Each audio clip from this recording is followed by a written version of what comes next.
What up, Maxie? What up, Roachy? Hello there. How are you doing? Max is I completely sick. He is sick. Yeah. He is sick. He is sick. Yeah, I sound like a different man. You do. And Roach, you're on the night shift, so you're waking up. We appreciate this. We're a little late recording because Max got sick, and I have been very eager to record. And a lot has happened in that time span. Yeah, way Not too a whole much. lot positive. Oh, but there was one positive thing. One positive thing, and we're going to show that. There we go. That is absolutely epic. Martin Hoffer. This guy won the internet with this beautiful mane of blonde hair that a lion would be jealous of. Now, Max, I know you have a beautiful mane of blonde hair too. That's a lot longer than this, but your fro is not like this. Like, look at that. That is epicness right there. Yeah, he looks like he belongs to the Targaryen line of blood, So he looks like he's part of a glam rock band. There we go. But kudos to Martin Hoffer and X-Ray. They won the internet this weekend. That was an awesome post. But you know what? It's all about the tea, and we got to spill the tea. Let's get cracking.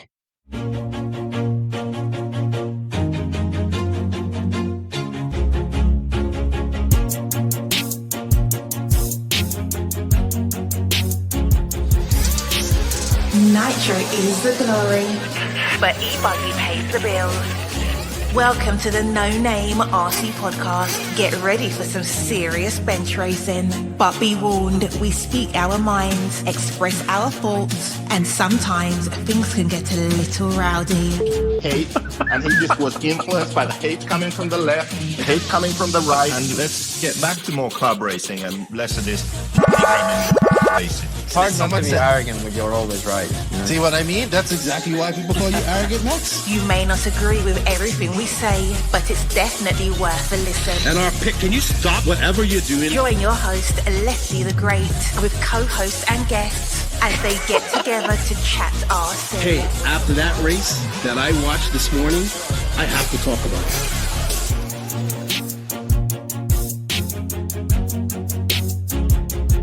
Go. $100 right here, $100 throw. Oh no! I like this.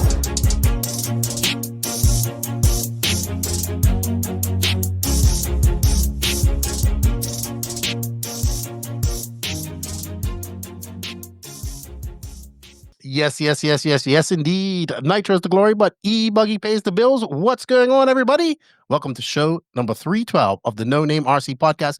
I'm your host, Keenan White, aka Lefty the Great, and joining me again for our DNC recap is Mr. Maximus Mortis, the common Roach, and the man, the myth, the legend, RC Roach Man, Cade.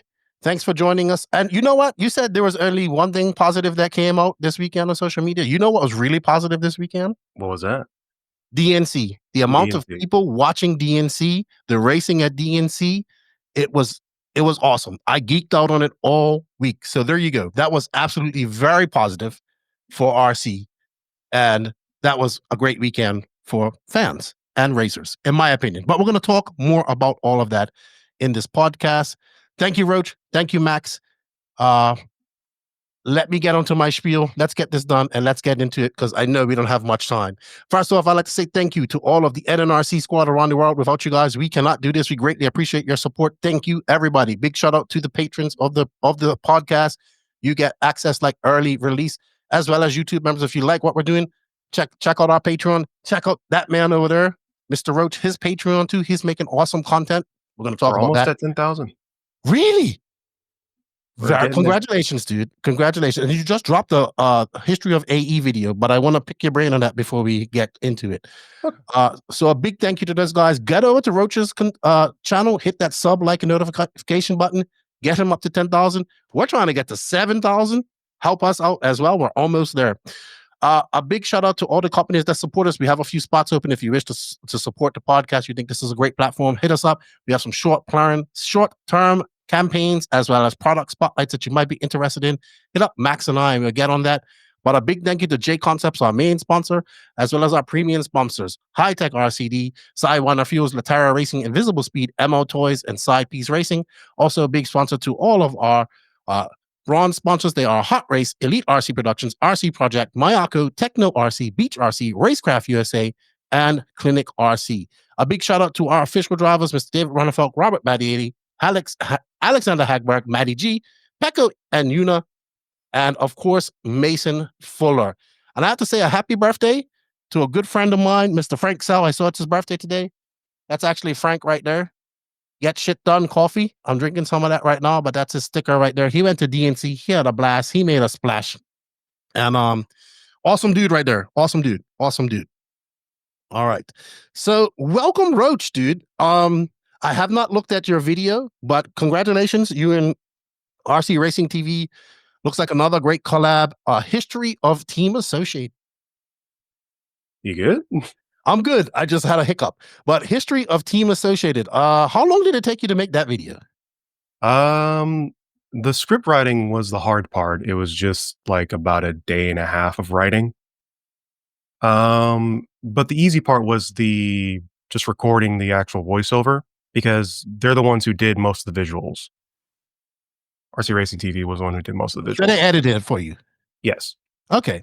Awesome. I got to go check it out. RC Racing TV has been doing a plethora of great content on their YouTube page of their very funny, witty news shorts. They're very popular. I like them. Them guys they're brilliant. Like Matt and those guys, they're really talented and passionate about RC, and they do some good work. Like they really do. Yeah. Especially when at the race. I like working with those guys. But good job, dude. I'm so pumped that you're almost at 10,000. I think when you first came on her, you didn't even have. I think we had more. I had like 3,000. Yeah.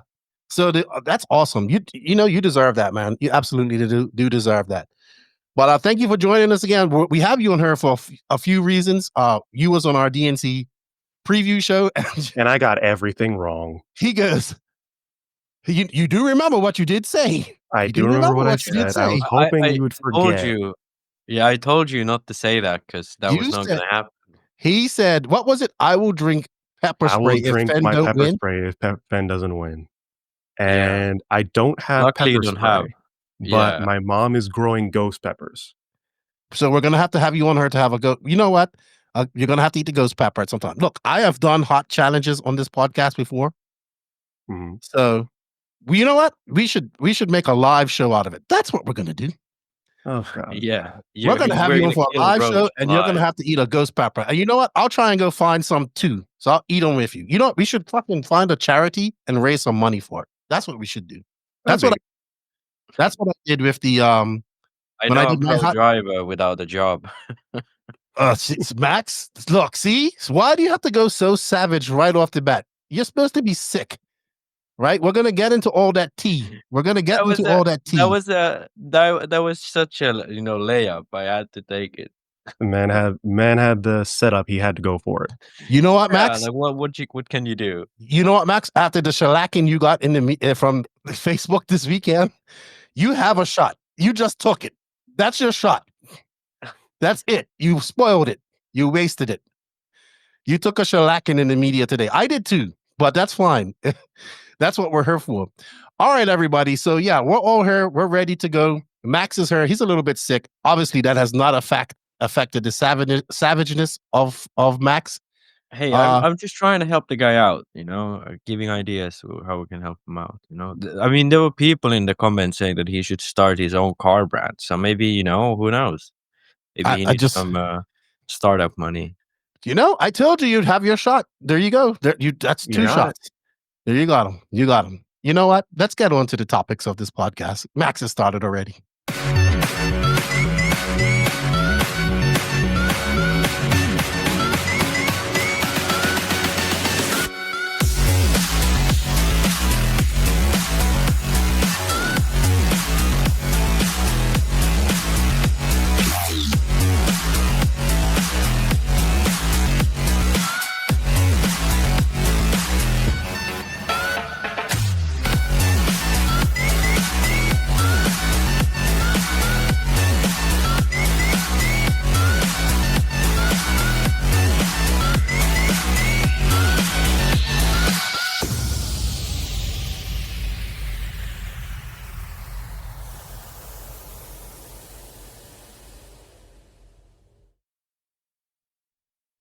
Alrighty then. Thank you to J Concepts. So a quick catch up. We kind of caught up with Roach already, but Max, you was doing some young things this weekend. You went to some fancy concert or something like that?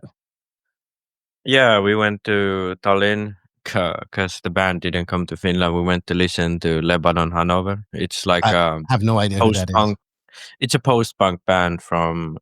It's like a split band. There's two people. Are they One vegans? is UK.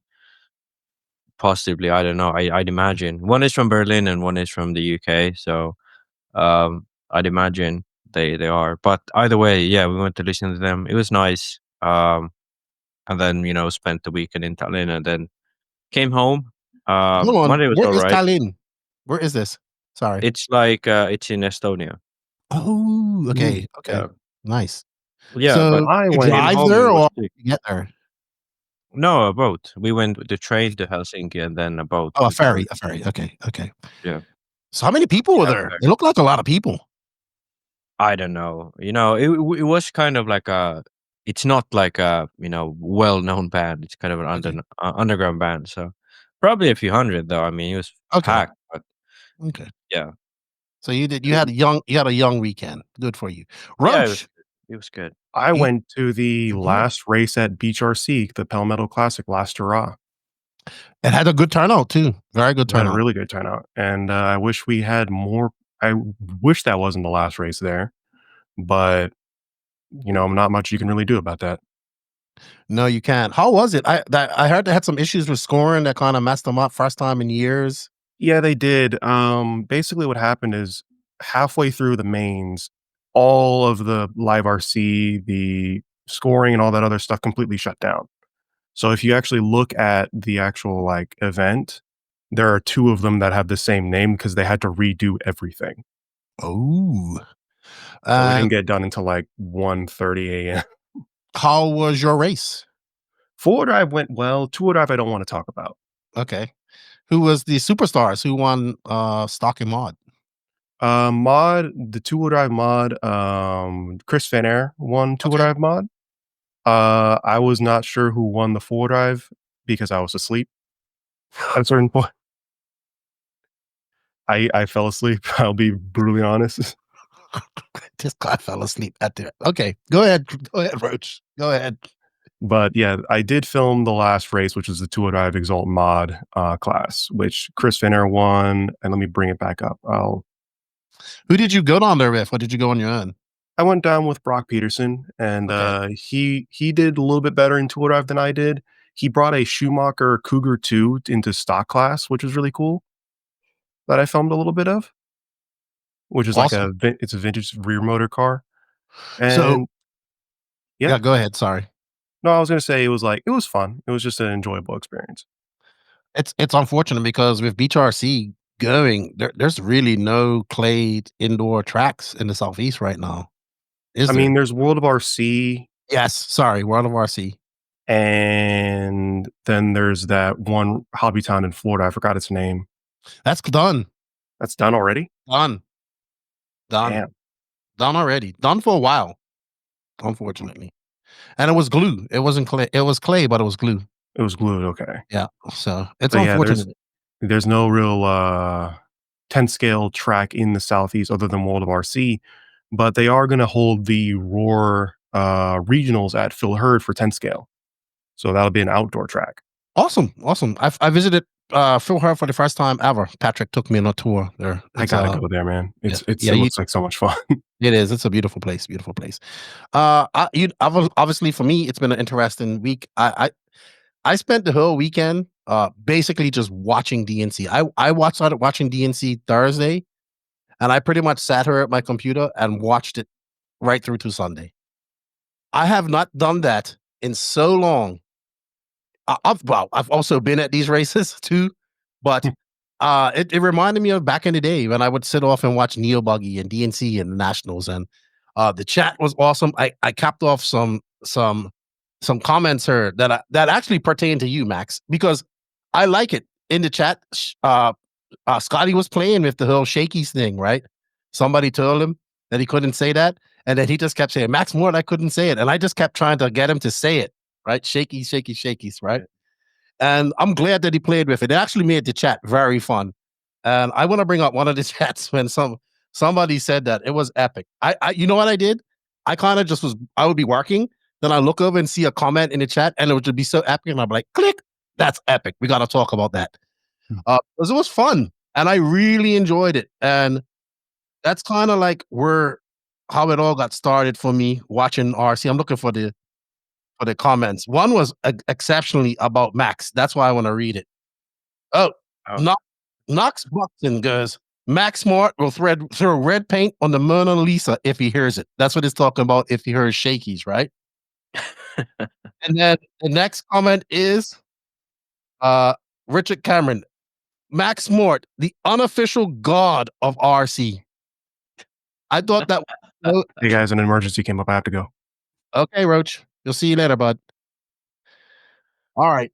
So Roach had to leave us, unfortunately. So he had an emergency I call. hope that's not serious. I hope everything's well. That's real-time RC RC things going on. I hope everything's good with Roach. Shoot him a message when you get a chance, Max. Yeah. But yeah, it's been an eventful weekend, and it's Max. You a few last year sometime you accused me of being a normie and out of the revolution and all that type of stuff. And I told you, when it's time to kick shit, you kick shit. You don't have to do it all the time. Well, we kicked some shit this weekend. Well, I did. You did too. You got a shellacking. But we're going to talk about all of that in this podcast. Unfortunately, Roach is gone now, so Rich is going to be you and I. And I really wanted Roach to chime in. Yeah, on we heard how he's been up to, like how he's been, so people know what's happening with him. But yeah, now it's just two of us, like the good old days. Like the good old days. But yeah, I did receive a few threats. Let's be honest, they ain't real threats. But there was a threat of not allowing me into the Worlds next year. And then, of course, there was a threat of, not a threat, but I should get security like Stephen A. Smith. It's been an epic. The comments in Facebook have been amazing this weekend. Amazing. I love my RC family. All right, Max, let's get into all of this because the topic of this week is mostly about DNC. We are going to touch on the Raw kerfuffle, and we are going to talk, obviously, about the aftermath of DNC with Sparko and Ogden, Lee Setzer, all the kerfuffle that we're going to talk about. And that's brought to you by High Tech RC. Looking for top-tier performance and reliability in your RC setup? High Tech RC has you covered with industry-leading chargers and servers for both surface and air applications. Whether you're bashing, racing, or taking to the skies, High Tech's advanced technology delivers precision, power, and durability when you need it most. From high-torque servers to smart, efficient charging solutions, trust High Tech to keep you in control. High Tech, powering passion, elevating performance. Visit hightechrcd.com. You can buy directly from them. Let them know that we sent you from the No Name RC podcast. And actually, we'll be getting a coupon code for that. All right, Max. So news this weekend. We're going to get right into it with Raw. We're just going to kind of lay out the basic things of what happened on Raw. We do have a good reel from LCRC on about this, which we're going to play. They had a really good podcast. So a lot of this started this past weekend with Raw. They had their on-road nationals going on up in a track in New York. It belongs to a racer. I don't really have to say his name, but the track's called 360, right? This is a long-time racer, good racer, fast racer, respected in the community, all that stuff. So they were having their on-road carpet nationals at this track. Max is like yawning in my ear. It's like their biggest. I mentioned on-road and you start yawning. I thought you was geeking out about on-road, Max. It's probably one of Raw's biggest on-road races because it's indoor, it's carpet, had a very good turnout at 200 and something entries. Good turnout for them. Excellent. So the kerfuffle comes about with the actual media coverage or what happened up there. So I got to lay out all the story. I know everybody out there is going to think, okay, Keenan's going to be all on Elite side about this because obviously I'm affiliated with Elite RC because it involves them. But no, I want to lay this out as freely and as objectively as possible. And I really wanted Roach here because, he's a Raw member. But Max is here, so we will lay it out. So this all started about a month before this was supposed to happen. Basically, Live RC has the deal to do the races for Raw, right? They have had to deal for many, many years. So they continue doing it. They couldn't do this race because they didn't have the staff because they had staff at different events, one of them being the DNC. So kind of, obviously Lance at this time is promotions manager or whatever in Raw. Clayton comes to Lance, hey, can you do this event? I need somebody to do this event. Can you do it? He gets about the notice about a month before that. Lance says, okay, let me think about it. He writes up a proposal. He does it. And basically the proposal says, hey, I'll do it for this amount of money, which isn't much, but allow me to, which we do all the time, allow me to go out, get sponsors for the media coverage to make up the difference, right? It was only him and Daniel going up there.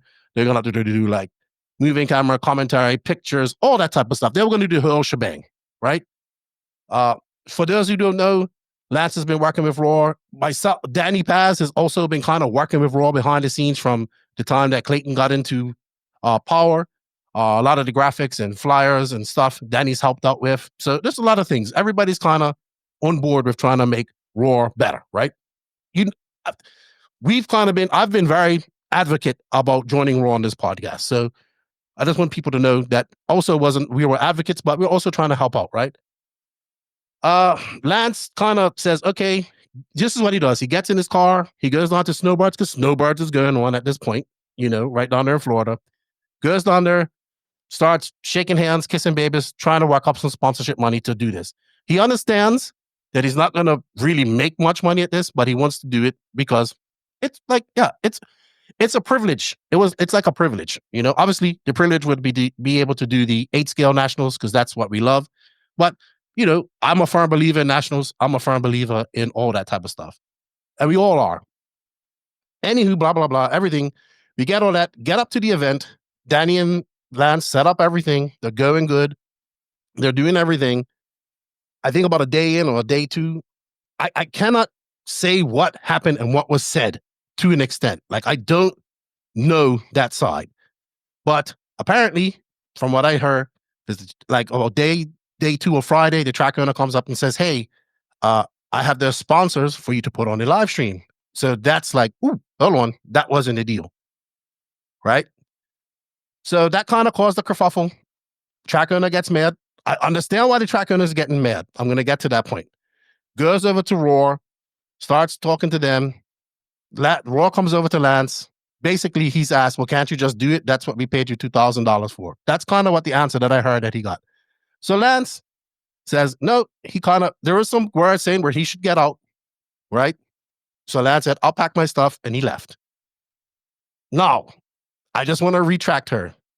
From my sources, the track was under the impression that they could sell the media slots from Raw. That's what I've been told. So for me, that eliminates all fault of the track, in my opinion. Now, the reaction to Lance from the track is their fault. Just like the reaction from Lance to the situation is his fault. Lance, on the other hand, doesn't know that this is happening. This is how this conversation had to go to Lance when Clayton came to him. Hey, Lance, you know what? I really need somebody to come up and do coverage. But this is the deal. The track has sold the media slots. So you need to give me your price because at that time, you take that. I'm going to go get extra sponsors. You take that away. Right? Because the track's going out and got their sponsors. All right, which is fine, which is no problem with this. But if there has to be some communication between the track, Raw, and the media company, so everything's paid for. Because guess what? Nobody can do nothing if it costs them money. So, had Clayton kind of said this at the beginning, hey, this is what happened. This is how it's got to be. Then obviously Lance has to say, okay, Clayton, I can't go get sponsors for this. So this has to be my price. This is how much it's going to cost. That's how it usually goes. That's how it should go. And then there should be a contract saying that. Now, I assume that the track has a contract saying that they could do this, but Lance and the guys don't have a contract. This is, a word of mouth thing. This is the wrong part right here. There's no contract. But this conversation should have been opened with the fact that he knew all the facts. So I kind of when all the dust settled, because it became a Facebook thing, Elite makes a post saying they're not going to do it. All right. Then Lance resigns from Raw, which is the biggest disappointment from all of this, right? Then, of course, the track releases a statement. The track thinks they're right. People hammer the track on Facebook. Lance makes a statement. People are on his side or saying stuff like that. The track makes another statement, and people hammer on the track their support. But there's more, the offered community showed up for one of their own, like defending Lance. So my whole point in this is, I don't think it's the track's fault. It's not Lance's fault. It's not the track's fault. They were only going by what they knew.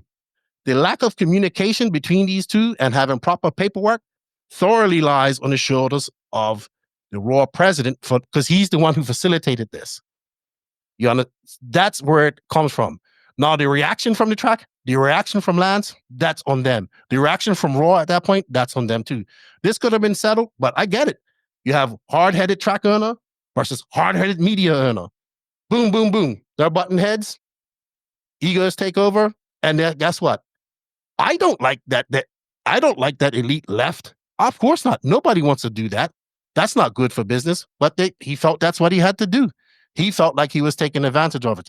There's also some history behind this, because this isn't the first time that Lance has lost some money or been kind of screwed over by Raw with doing events. This happened just recently. So I get where he's sketchy on this.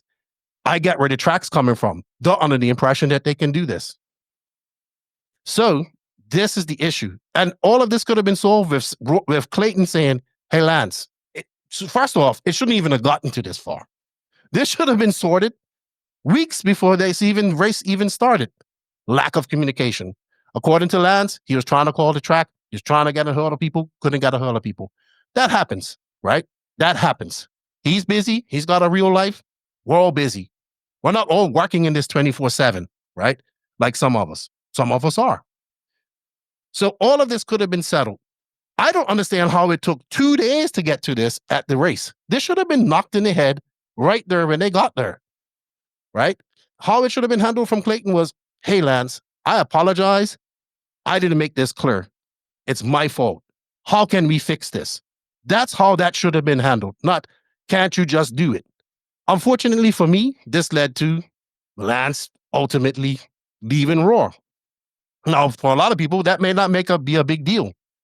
But for me, it is kind of a big deal, because over the last year and a half, I've been very quiet about Raw, because I've given them the benefit of the doubt. You and I, this platform, were very influential in getting Clayton on board, right? We like Clayton. I think Clayton has very good ideas about how to do things, and he wants to do things. I just don't think he has the idea on how to facilitate and pay for it, right? He wants good coverage and he wants all of this stuff, but he doesn't know how to facilitate it. And I get this conversation because I actually had a conversation with Clayton over the weekend while this was happening. And I had to explain to him, I was like, Clayton, you can't tell the track that they can go sell the media rights and then tell the media company that they can too. It just doesn't work like that. If you have allowed the track to do that, that's okay. You need to convey that to Lance. I said, you got to understand that the importance of the coverage is not just for the track to sell that. The importance comes when that track goes and says, hey, our race is going to have online coverage. Not only will your banners be seen at the track, your banners are going to be seen online. That's why tracks have coverage, for that exposure, for the sponsors. Not only that, because the online presence is a lot bigger than what the actual race is. Now, in this case, it wasn't the case. There was way more people at the race, and it wasn't as many people watching. That's not Raw's fault. Same as DNC. I'm watching DNC. There's 2,500 people watching. Live RC has their sponsors for their stream. Joey has all his sponsors for the track.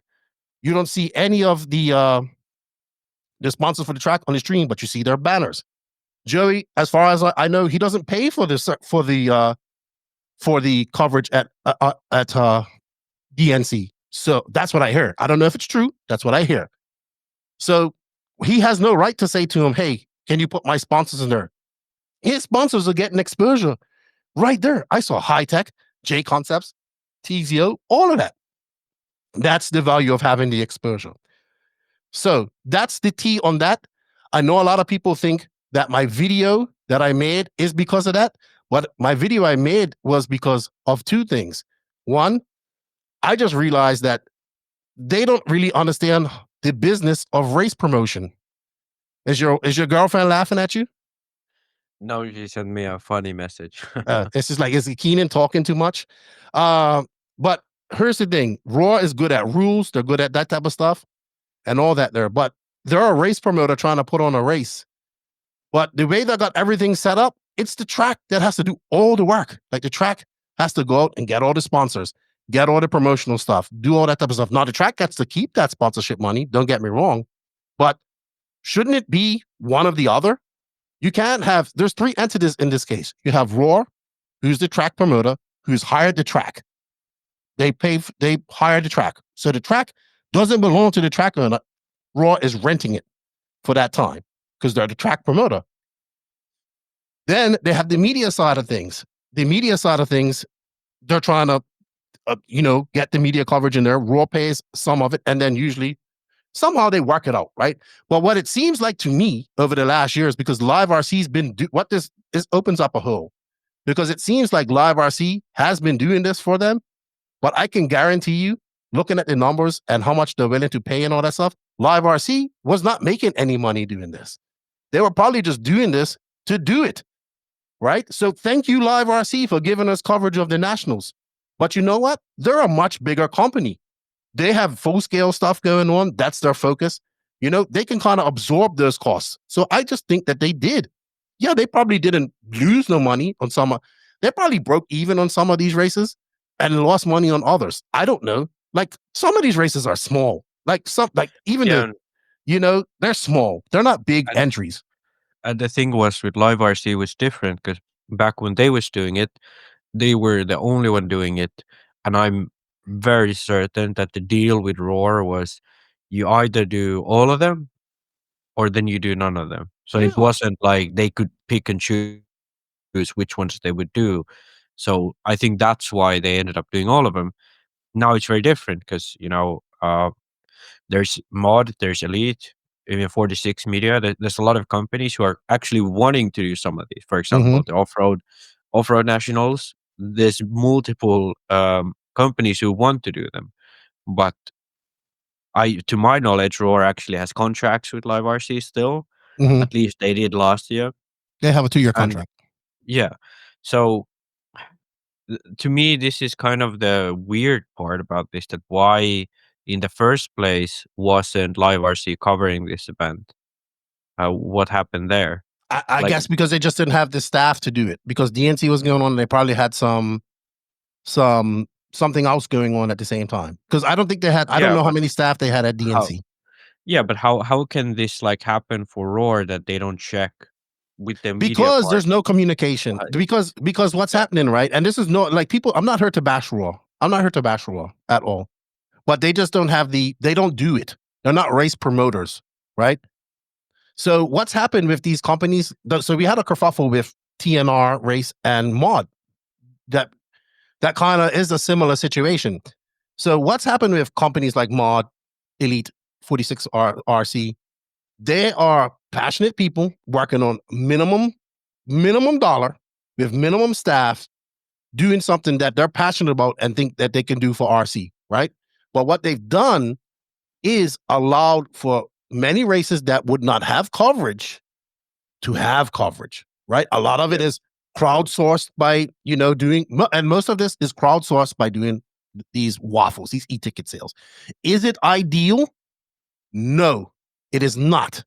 But it allows us to have the coverage because it's still a fine line. Like these promoters want the coverage, but they want it obviously as cheap as they can get it. So and this is the difference too. Also, when we're doing these, we're working directly with the track and the race promoter. And a lot of these races are being put on, like obviously in the Southeast, in non-permanent facilities, right? So it's all a business transaction. So they need to kind of I get it. Raw understands how to make rules for a race. They understand how to, they know how to do a RMT and run a race to an extent, because I heard last year at the Nationals, they didn't know how to water.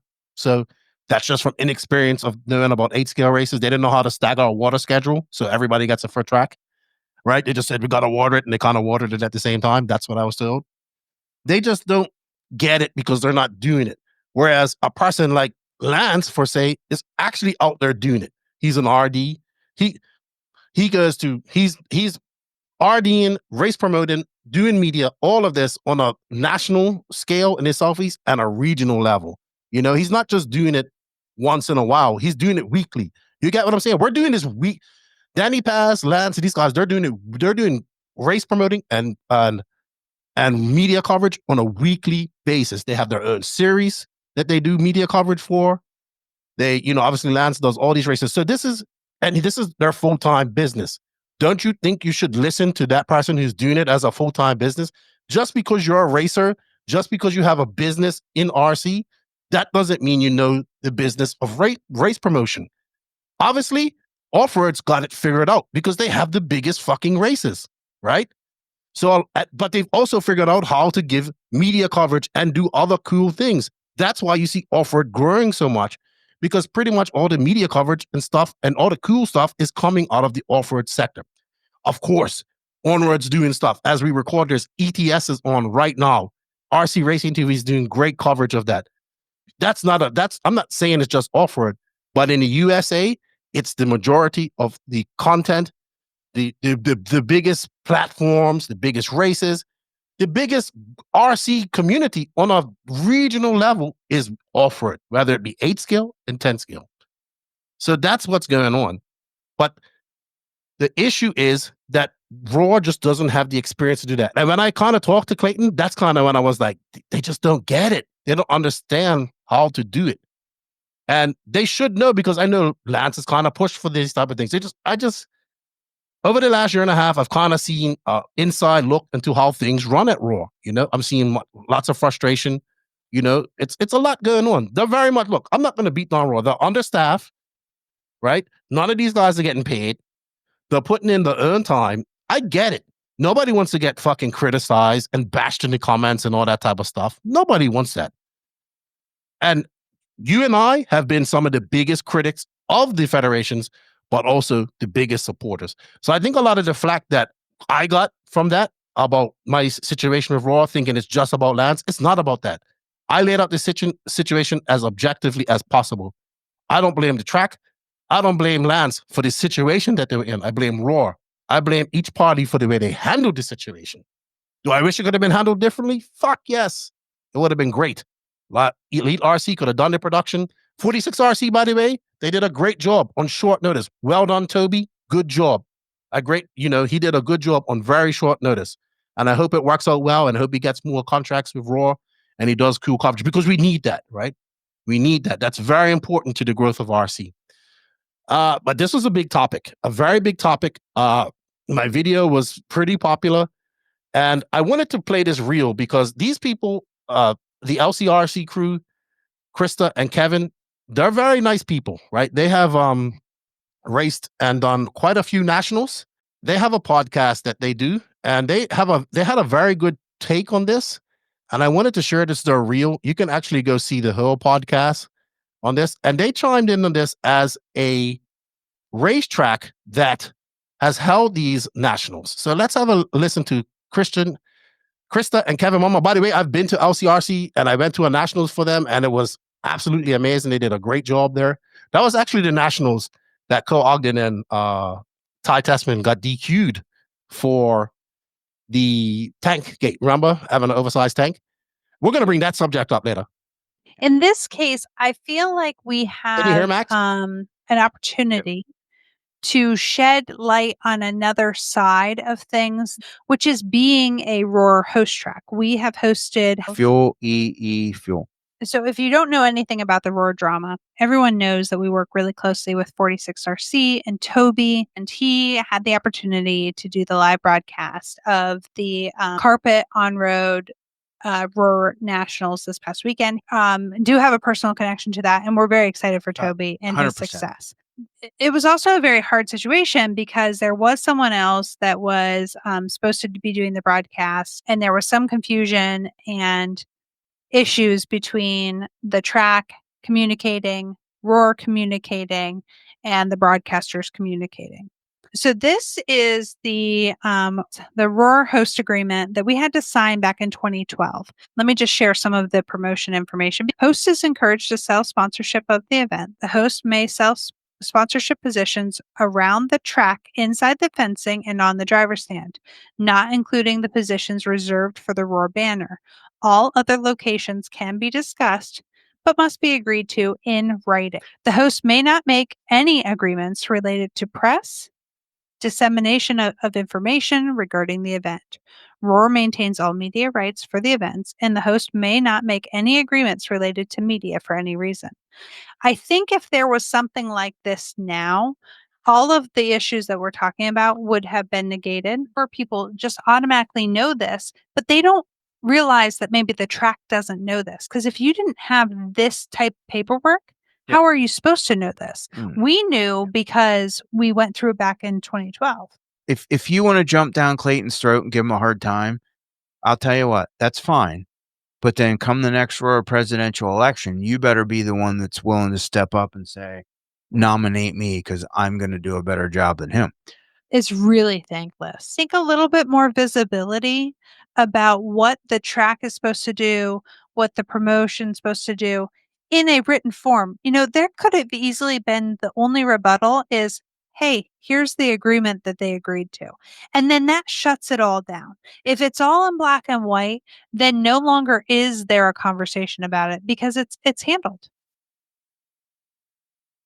Excellent take by the mamas as a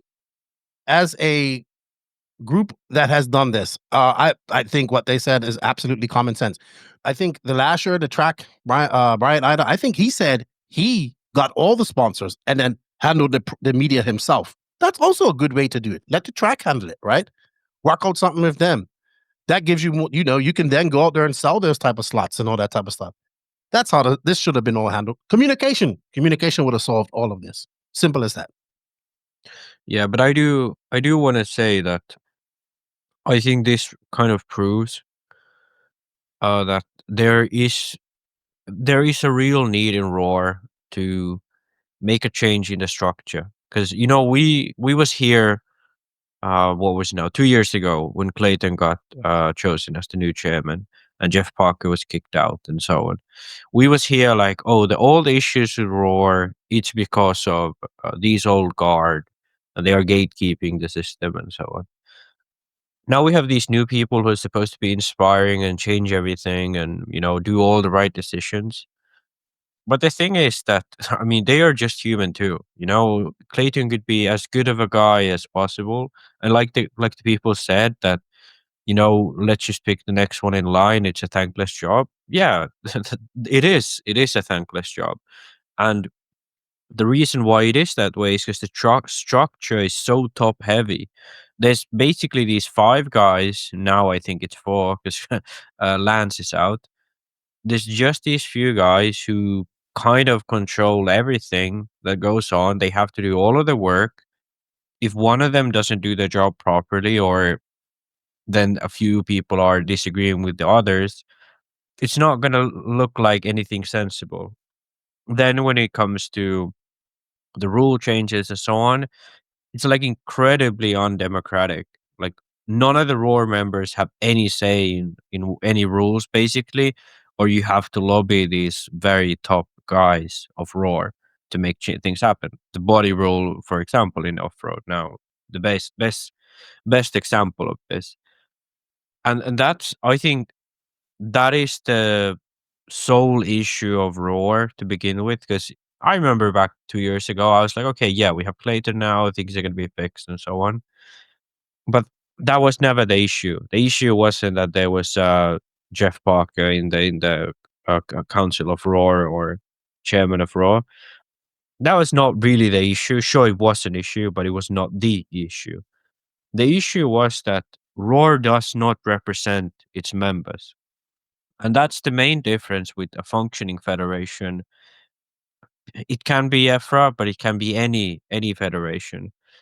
The base between the top who makes the decisions and the people who are actually like having to deal with the consequences of those decisions, the gap is too big. You know, sure, Eric Anderson and Densford and Clayton, they probably race, but they do it for fun. And they have a company, yeah, maybe, but it's not their full-time job. And they are not really in there on the very bottom end level of, hey, I just want to come here and race, and this is my hobby and so on, or not even on the professional level where they make the rules and so on. And I think I can I just interject on that? I do believe they race, they do, but obviously they're gonna. The issue is that they race in the genre that they like, right? So yeah, and you kind of have to it's a step very out. different relationship. Yeah, It's a very different relationship, right? I'm sure they enjoy racing and they do it. I know EA is over at ETS right now. They do racing. That's nothing wrong with that. They do race, but like I told them, I said, you guys need to come to our races, too, right? You need to not look down on them and come to them, right? That's the people that you're trying to get, you know? Yeah. And I'm not saying that they don't have the knowledge to make decisions. I'm saying that nobody has the knowledge to make decisions. Like imagine they picked me to be the Roar top president. I would say things that I'd say a lot of Americans wouldn't agree on because I don't know the like general American things. Exactly. And that's why the decisions that affect everyone needs to be made democratically by the sort of ground level. That's how it's done in EFRA. It doesn't have to be done exactly the same way, but that type of structure leads to much better results that most of the time pleases people better, amount of people better than what this current thing does. And additionally, these people on the lead of Roar are spread very thin. You know, you have, I don't even know, you have I think 8 or 12 Roar nationals per year, and there's 5 guys. So that means like a lot of these guys have to be present at each of these ones and on top of everything else.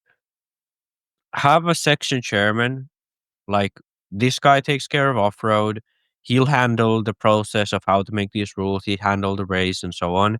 Instead of all of these races being put under one guy or maybe 2 people and so on. I think that's the issue that now we've given them plenty of time to make changes. They've made some great changes, but the issue never was that the people were wrong and then if we change the people everything would be fixed. No, the issue is that the structure is still very lopsided. The structure Yes. the structure will make mistakes inherently, and that's the issue that we should fix. Yeah, I and that's where this is where it comes down to. They're going to say, well, we need more people involved and we need more members. And I 100% understand that. But what Raw kind of has to understand, and the point of the video is that really for the average off-road racer, he doesn't need Raw. He's going to go to his local track, enjoy his race, with an E-Buggy, on a full S battery, go home and do it all over again the next weekend. And also what Raw has to understand is that off-road for so long has not had any influence from Raw coming in. I get it. They kind of look at off-road sometimes as the Wild West. I understand. It is, we got races with no rules. We got stuff like that. But guess what? That is where your base is. That's where you got to go. I agree that off-road could definitely benefit for some of Raw's rules and regulations and all that type of stuff.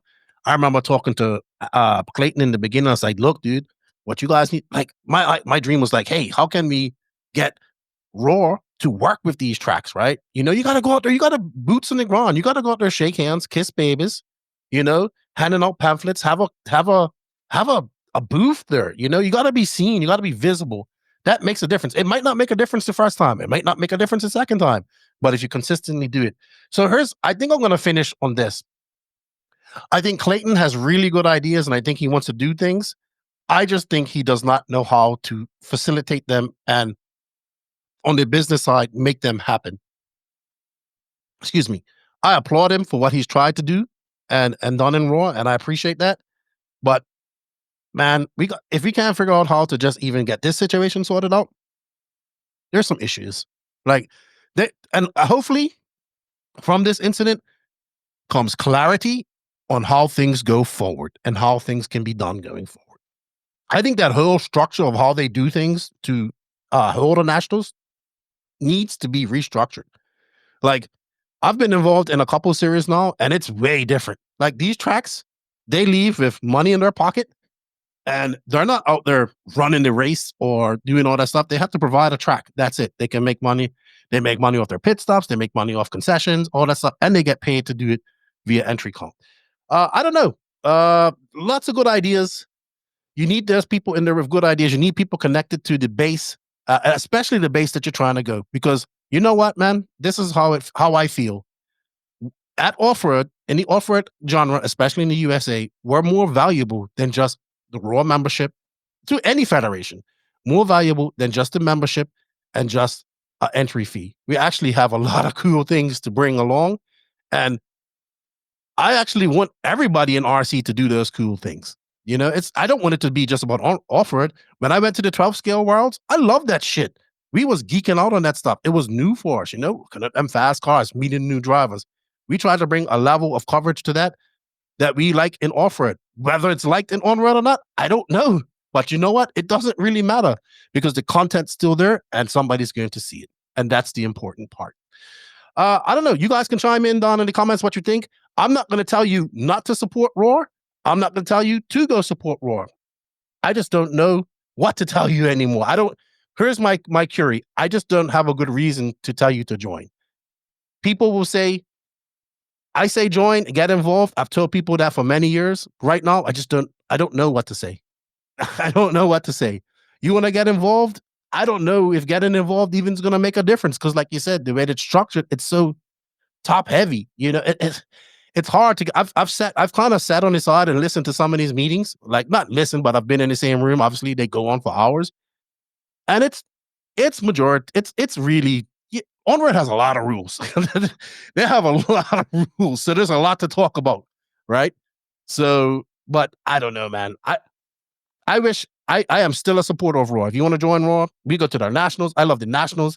I love I think you don't think it's a good idea, but I think combining the E-Buggy nats and in fuel nats is a great idea. But let us know. Max, anything to add before we get into the nitty gritty, which is DNC?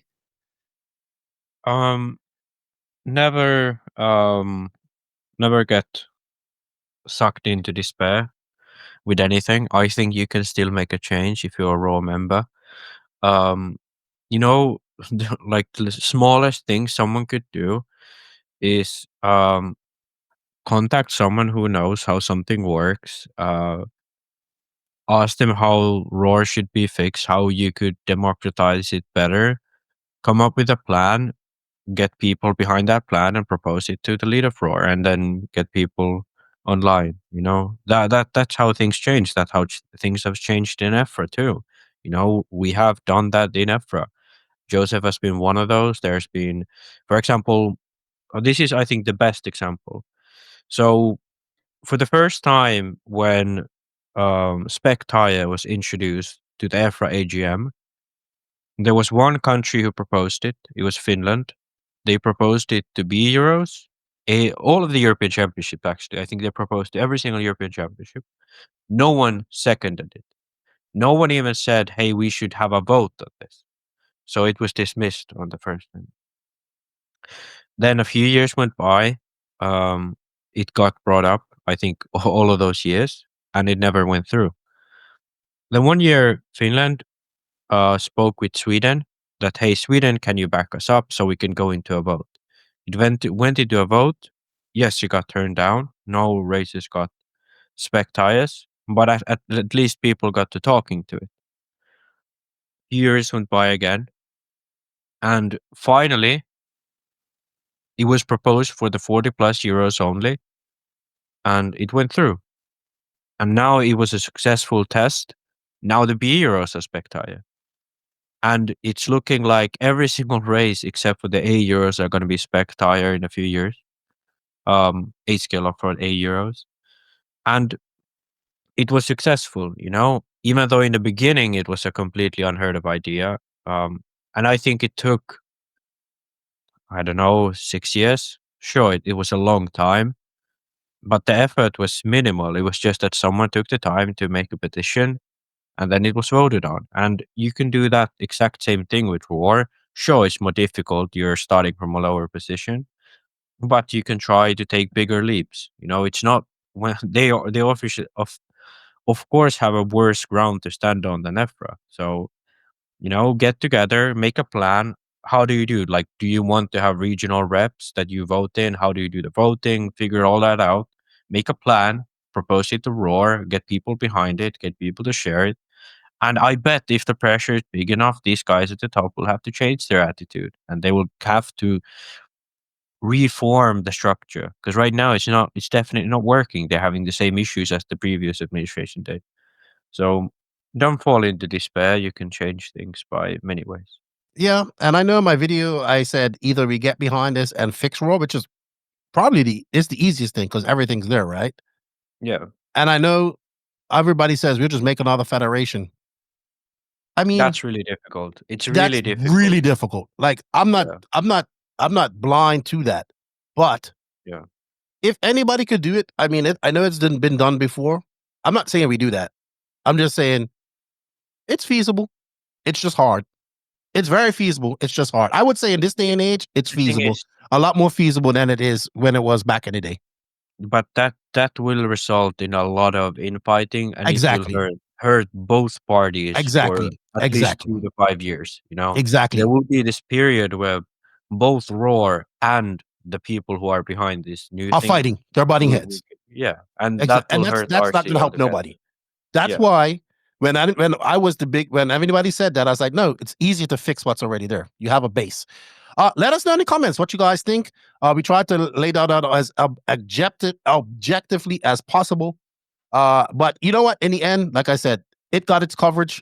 46RC done a good job, and it was actually a pretty good race, to be honest. They had some good winners, and it looks like it was a very successful event for Roar and the racers and the track. So well done to them. Good job. And it looks like everybody had fun. And we're going to go into those results in just a minute. But obviously, we have to pay some bills. Elevate your RC experience with SidePieceRacing.com, North America's exclusive distributor of top-tier brands like Automatics, Roche, Wild Turbofan, Montac Racing, Corsa-Tech, Phoenix Racing, and Wheelspeed. Whether you're seeking precision-engineered car kits, high-performance batteries, or aerodynamic bodies, we've got you covered. Enjoy fast shipping and exceptional customer service, ensuring you get the best gear when you need it. Visit SidePieceRacing.com today, place an order, and let them know you heard about it on the No Name RC podcast. Thank you, Side Piece Racing and Hefty, for all your support. Also, step up your RC game in Europe with Latara Racing. There we go, Latara Racing right there. Latara Racing, one of Sweden's premier hobby shops and track dedicated to racers, featuring top brands as X-Ray, Hobby Wing, Zoo Racing, and Team Coyote. We provide everything you need, from precision chassis to high-performance electronics. Whether you're at the track or upgrading your setup, Latara Racing caters to racers who demand the best. Visit latara.se or stop by our shop and track for the ultimate RC experience. Latara Racing, built for winners. Thank you for the support. We have links for that in the written description of this podcast. And our race cap our race cap pass race of the week, which obviously was going on with DNC, is actually the Raw Electric On-Road Carpet Nats, which took place the 5th and 9th at the 360 V2 RC track in New Rochelle, New York. MoGP, Sam Isaacs, Kemp Anderson, and Kevin Hebert. No surprise in any of those guys right there. Those are the 3 fastest guys in North America in both 12 scale and touring car. Yeah. It's funny looking at these results. Because it's like every race is the same guys. Like the only guy who usually, I don't want to say usually is up there, but a lot Donnie of Leah times. too. I was gonna say Donnie Leah is usually up there in the fight. This race, obviously, I'm pretty sure he's one of the guys behind the track, so he probably was building the track, having a lot of duties on the side of racing. So that's gonna hurt him racing wise. Yeah, I don't know much to say. It's like these three guys: Samuel Isaacs, Kemp Anderson, Kevin Hebert, that usually are there in modified. Chris Adams, I don't really know about this guy. I've never heard of him before, but he catched the second in modified touring car, dropping Kemp to third and Kevin to a fourth. But yeah, other than that, to be honest, not a lot of surprises here. You know I what? don't really know what to report on this. Well, But I'll give you a report. If you want a full breakdown of the race, go check out Track Rats on YouTube. Monty and oh yeah, Hefty, they have a good podcast and they geek right out on this stuff. So they geek right out on this. You know what I do like? I'll give some. I'm gonna give some flowers right here. I give Kemp Anderson and EA Anderson a lot of credit. You know why? Because they go over to Europe and race. yeah, They they've do. gone to pretty much They're at every ETS single Europe. now. They're at ETS now. They go there.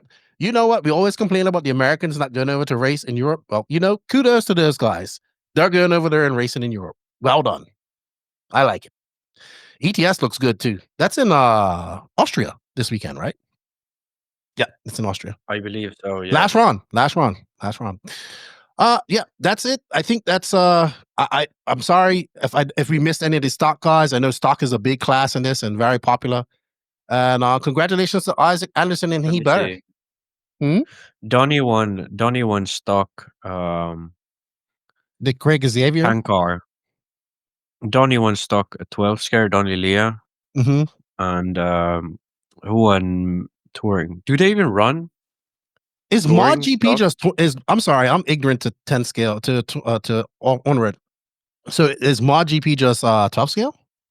Yeah, Is that yeah. Okay. Yeah. They don't All right. run stock touring car. Oh, Is this really? really? I don't know. I don't Maybe know. we're I don't missing. see it. They had a good amount of entries, so yeah. If you I don't want know. to geek out on that, check out Track Rats. I haven't listened to it yet, but I saw that they recorded one.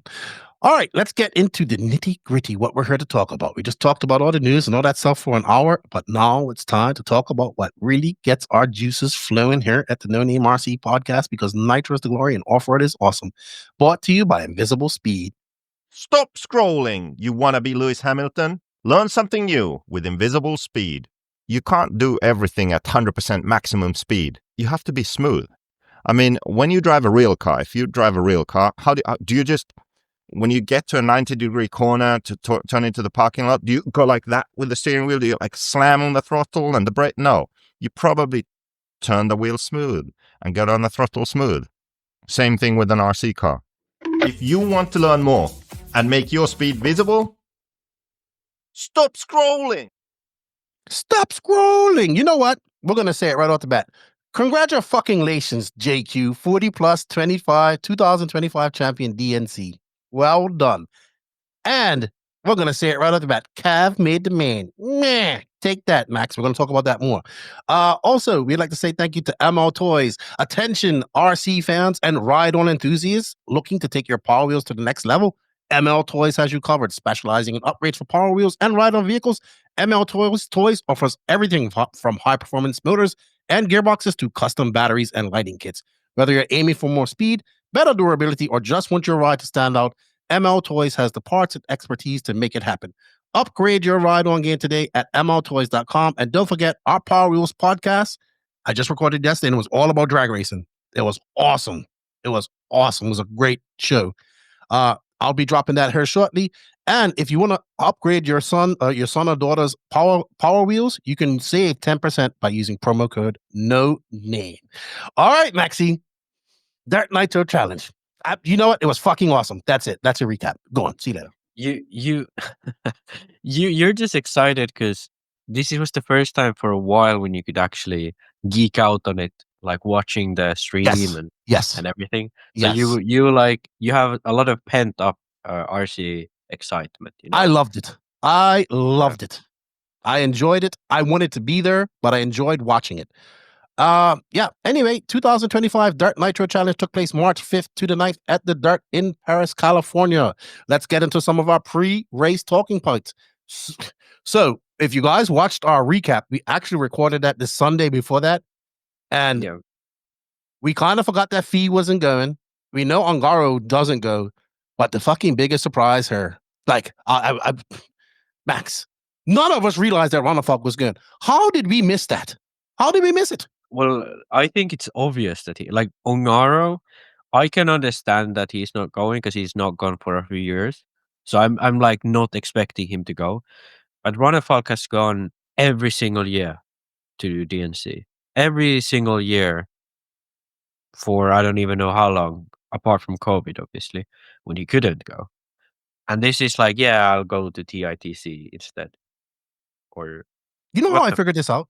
Remember, we did our recap, everything, and I was about to launch it, and I was like, you know what? I said, no, I'll tell you what it was. It was a comment in the YouTube on our NNRC membership. See what happens when you get NNRC membership? You get early access. And so glad that he did it. And he was like, is Ronafalk even going? And I'm like, of course he. Hold on. Is he going? Dude, I went right to his social media. I don't see any preparation from Ronafalk going to DNC. I see him prepping for ETS this weekend. I said, I messaged Ronafalk, you're not going to DNC. I was fucking heartbroken, dude. It took me a day to get over that. Yeah, you think I'm joking? I don't think you're joking because I know for a fact that, the reason why Keenan is so in love with Cav, like, I think Cav was signed to, that's when he signed to like Sparko or something, and you was still hanging on his nuts, It was only like end of last year where you was like, wait, Cav's career might be over, WIRC, when he went WIRC. Yeah. But you was like, you've been hanging on Cavalier's nuts for as long as I can remember, calling him the GOAT and so on. He is GOAT. Well, Ronafalk is like he's the second best, like if you can't get Cav, Ronafalk is like I remember he was like the first guys when you interviewed, and then he was after like, oh my god, we're getting Ronafalk on, and I did fanboy on Ronafalk. I did. Yeah, and you wanted him to be like one of our drivers. He was like probably our first driver ever. He was. And like you've been such a Ronafalk fanboy. And then when he got signed into Mayako, you need to go check out that Keenan just freaked out. That was awesome. So it was like when I heard Ronafalk wasn't going, I was like, oh no, Keenan's gonna lose his shit. And you did. I did. I fucking was like, why the fuck aren't you going? That's what I said. I'm like, what the fuck? I'm sorry, I'm cursing so much because I was like, how did we miss it? It was, I need to. So he basically said that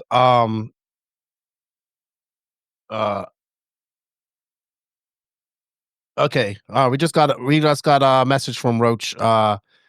His mom's okay. She was involved in an accident. He had to go see her. So she's good. Good job, Roach. All best to your mom, man. That was the emergency. Everybody show Roach some love and his mom some love. Dude. So anyway, I talked to Ronafalk, and basically he said, as a collective, him and X-Ray decided for him to go to TITC. Fuck, that sucked because he didn't do well at TITC either. Yeah, none of the X-Ray guys made the main, if I'm not wrong. So at least David or Alex didn't make the main. So it was a tough run for them at TITC. And then I think, like, to be honest, like, I think if David had gone to DNC, he would have done better than Phend. Like, we're gonna get all into that. We're gonna get all into this. You know what? But, I was really not impressed by Phend. You know what? I have a theory on why the Europeans didn't do well, and I'm gonna talk about it later. But yeah, big shock that Ronafalk wasn't good. I think this is the first time we've seen like a contender that can win this, or a former guy who's won this, a person who finished second, opt to not to go. But I understand he was 2 weeks in Thailand. I get that nobody wants to not go to Thailand for 2 weeks, right? And I think making that switch, like you come home, like people's like, well, he could have just went from Thailand to LA. Well, Ronafalk has to lay some ground rules down too, right? If X-Ray thought it was good, he said, look, I can't do both, so we got to pick which one we're going to do. and they collectively picked to go to Thailand. So that was the decision. X-Ray said, we'll let Dakotah Phend and X-Ray America handle America. And that's all it went. Does it suck for RC fans like us? Yes. Does it suck for me? Absolutely, because I picked him in my picks. But I got to do an audible, right? I got to do an audible. All right, let's get on to the race. Rain affected practice. No shock there. Oh, and Fee. A lot of people, so I just wanted to touch on Fee. Fee is going to have plenty of DNCs. I think Fee is going over to his home country to experience his culture and all that type of stuff, which is great at a young age. So, and he gets to do it doing an RC race. And he's probably going to be FEMCA champion again. And guess what? He has a guaranteed spot in the Worlds, I think. Yeah, as Vietnam, he does. So, well done to Fee. Good luck to him. And Martin Wohlholter and those guys are going as well. As for Ngaro, we know about him. But yes, let's get into the nitty-gritty of the track. It did rain. Let's get on the track. You know what? Yeah, let me. I'm just going to geek out. Best DNC track I've seen in a long time. Period. Best DNC track I've seen in a long time. I do not disagree with you here. I think oh yeah, let's go to the big one. I mean, I don't know. Like, it is like, you're right. Let me wrong button. Let me zoom in a bit so we can go. We have someone's dog on the picture. Like, there's one track this really reminds me of. I'll say it later, but this was the first time where it kind of didn't really feel like a DNC track. Because we had a straightaway. We had first of all, we had a straightaway. It doesn't have that, Fear Farm-esque, flowing jump sections. And it also doesn't have that sort of DNC getting blown out 90-degree corner after 90-degree corner set that we've always had since it moved to California. So like you said, at the very least, the best layout in California. I don't know, best ever. Really like the 2018 layout in Fear Farm. Fear Farm also has really good layouts. I shouldn't say best ever, but one of the best I've seen in quite some time. I would agree with your points. There's not just 180. There's some elevation. I really like the big send it triples. Can we go back? They actually worked the triples. Yes. And this one was extra difficult. What it should have been, the second one going up there, because you had to get that bowl turn right. The whoops. I know you're not a big fan of the whoop or anti-rhythm section, as they were calling it on the stream, but I liked it because I love chaos. Yeah, well, my take on the whoops, it was that E-Buggy was bad. The E-Buggies were terrible in the whoops. Always. But then I looked at the Nitro Buggy main, and it was actually not that bad. The Nitro Buggy, especially by the main, most of these guys got them down so that they didn't really make mistakes with them, and they had the rhythm down. So I think, that was E-Buggies were bad, yes, but I think overall the whoops wasn't as bad as I anticipated them to be. Not the best whoop section I've seen, but definitely not the worst either. Joey's done whoops before.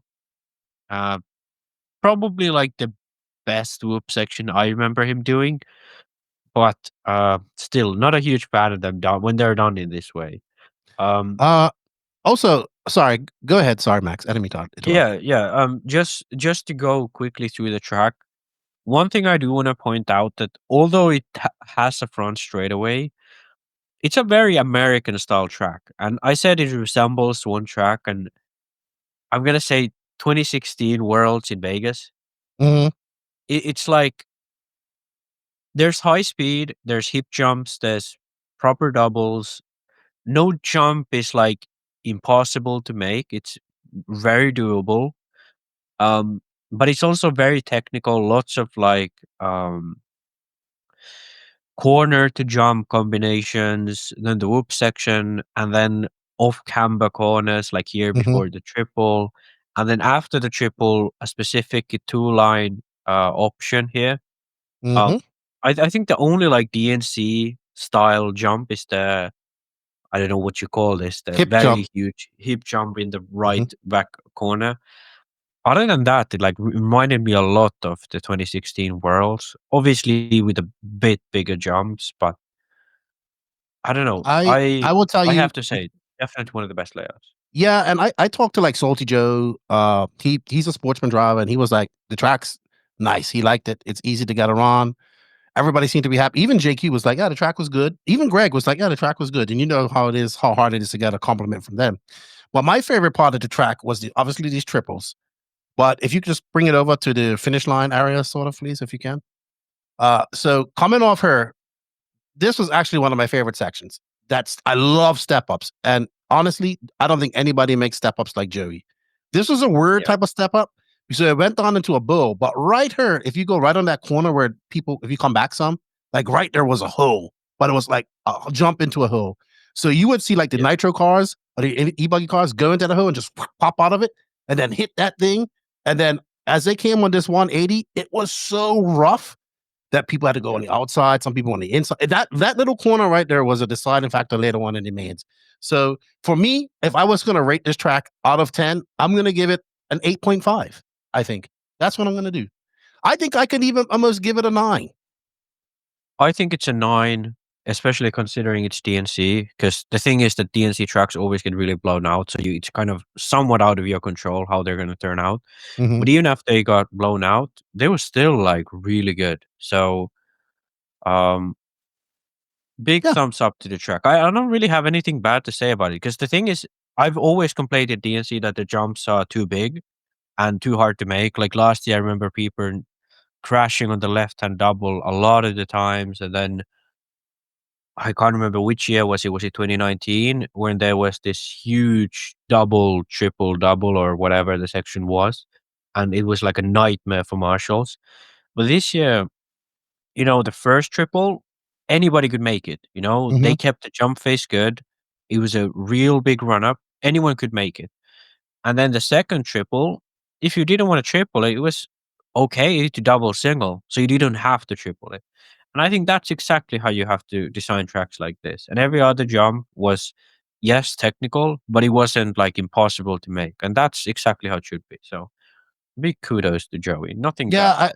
And you know what? They did get the track going. So basically what happened was practice, I think they did get into some practice on Wednesday, but then it rained. And then it rained all day, right through the night, I think till no.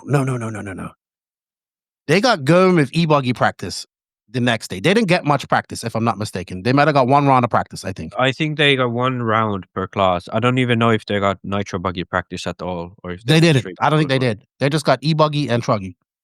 Yeah. So and they go with, then E-Buggy, E-Buggy and Truggy, they only did one round of qualifying on Thursday. So and then they had to cancel it, and then they ran the next round on Friday, and then they only ran 2 rounds of Nitro Buggy. Which I think was the right decision in the end, because dude, there were some guys that were now you could say this. There were some guys that were way down the line in their first run of E-Buggy, but then they bumped right up. But the same could be said, you still need that third qualifier, right? And I think that affected Nitro because there were a lot of guys down, very far down. But and then some guys like, sure, I don't want to say that, this guy didn't deserve to be in the main or whatever, but there were drivers who had one good round and nothing else, and then sucked in the main too. So like, it's like, sure, it's nice to make the main from a one good round, and you can say you made the main, but it doesn't really.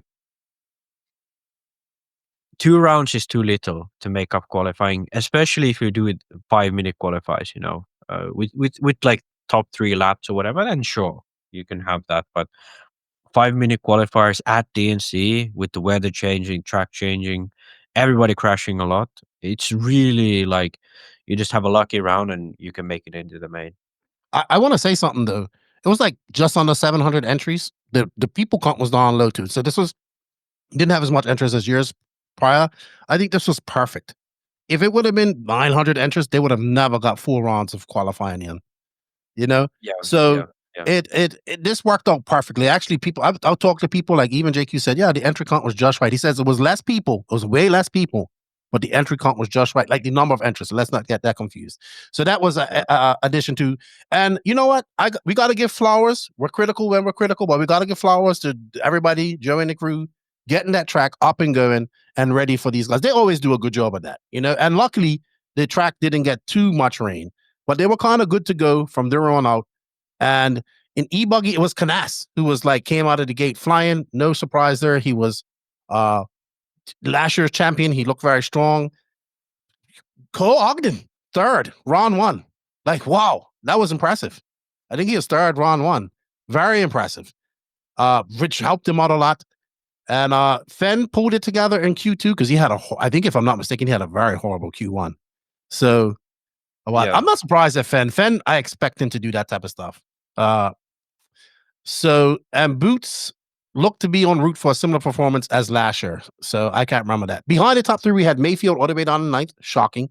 But he ended up winning this. Strong showing for other techno drivers, Heckert, Figueredo, and Van Dalen. We're going to talk about Heckert later.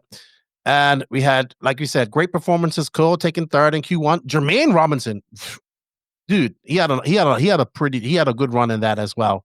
He qualified taking fifth in Q2. Chase Lemieux. Did you pick Chase Lemieux or was it Roach? Roach like Chase Lemieux. Let me check. He was in seventh. He was in seventh. Oh, Roach didn't pick Lemieux, but Mike Hill did. Mike Hill. Yeah. Mike Hill did. Drivers out of place. Brandon Rose, 32nd. Barufalo, 33rd. Lutz, 36th. And unfortunately for Brandon Rose, that's kind of where he stayed all weekend. Yeah. So, E-Buggy, it was definitely when they came out from the gates and Canas was 7 seconds ahead of the field. I put this on the post. Canas was like 7 seconds in front of second, and then from second to 15, the gap was 5 seconds. So the domination of Canas was like incredible. Yes. So at that point, I was like, holy shit, like is Canas just gonna dominate this whole race? Obviously that didn't happen, but it was insane how strong he came out of the gate in Q1. Even in Q2, he dominated. He was let me see, he was 5 seconds in front of Phend, who finished second. And Heckert even 3 seconds behind that. Like he was over 10 seconds ahead of most of these guys, like even like that were in the main. So only like Phend got even remotely close. So it was really dominant performance from Canas in qualifying. I don't know why he was so good in qualifying, because same thing with Boots. He had a really good Q1, finishing second, and then in Q2, he had a tough time, but in the main he kind of struggled a bit. But either way, did we already talk about Cole? Incredible Q1. You said he had a good Q1. Yeah, he did. He had a good Q1. Nothing really after that. No, nothing. Other notable performances. Burak made it into this race, which was, I think, this early final he made. A little bit of a baptism of fire for Burak going to DNC, but I kind of expected that. But in the end, in the 10-minute final, it was Ryan Maifield, man. Actually, it was a great race because Canas kind of broke out to a lead at the very beginning, and I was like, all right, he's going to dominate. Then, like lap 6, he made a mistake and he dropped on to third. And he was kind of in the mix with those guys. It was like Phend and Maifield kind of battling it out. But dude, I'm going to use one word to describe Maifield. Resilient. That's what I felt like Mayfield's drive was in all classes at DNC. Resilient. Maifield ended up just winning. I think if I remember correctly, him and Phend had a little bit of a battle going on. And I thought that Canas could always get there, but he just never did. And fucking Maifield wins first one of his 3 in E-Buggy. Impressive for Maifield. Gets off to a good start. From 9th on the grid, too. Yeah. With Canas, I felt like he was, I mean, if you look at the lap times specifically, yes, Maifield was fast, but he wasn't really like fastest around the track. Like if you look at him going around the track, he was definitely not like the fastest guy. It more so looked like he was just most comfortable, and he could keep it on the wheels for a whole lap, so he could bring it around.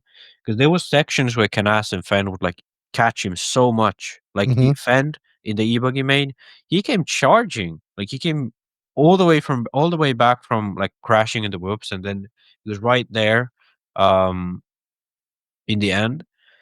Both, by the way, now that we talk about the whoops, Canas and Phend both threw it away in the whoops.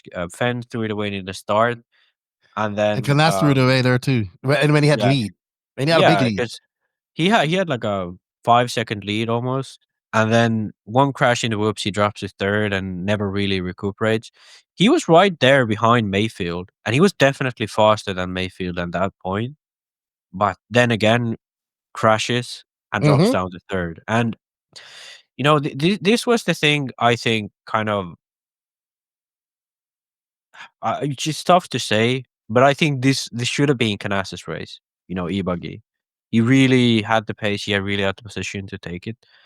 But it wasn't meant to be. Same thing with Boots. He started out strong with second. I think both of these guys kind of suffer from the same thing. They were fast, but they had those off mistakes, like whoops, crashing, or some other place of the track just catching them out. Whereas Maifield was just cruising around, you know, really comfortably.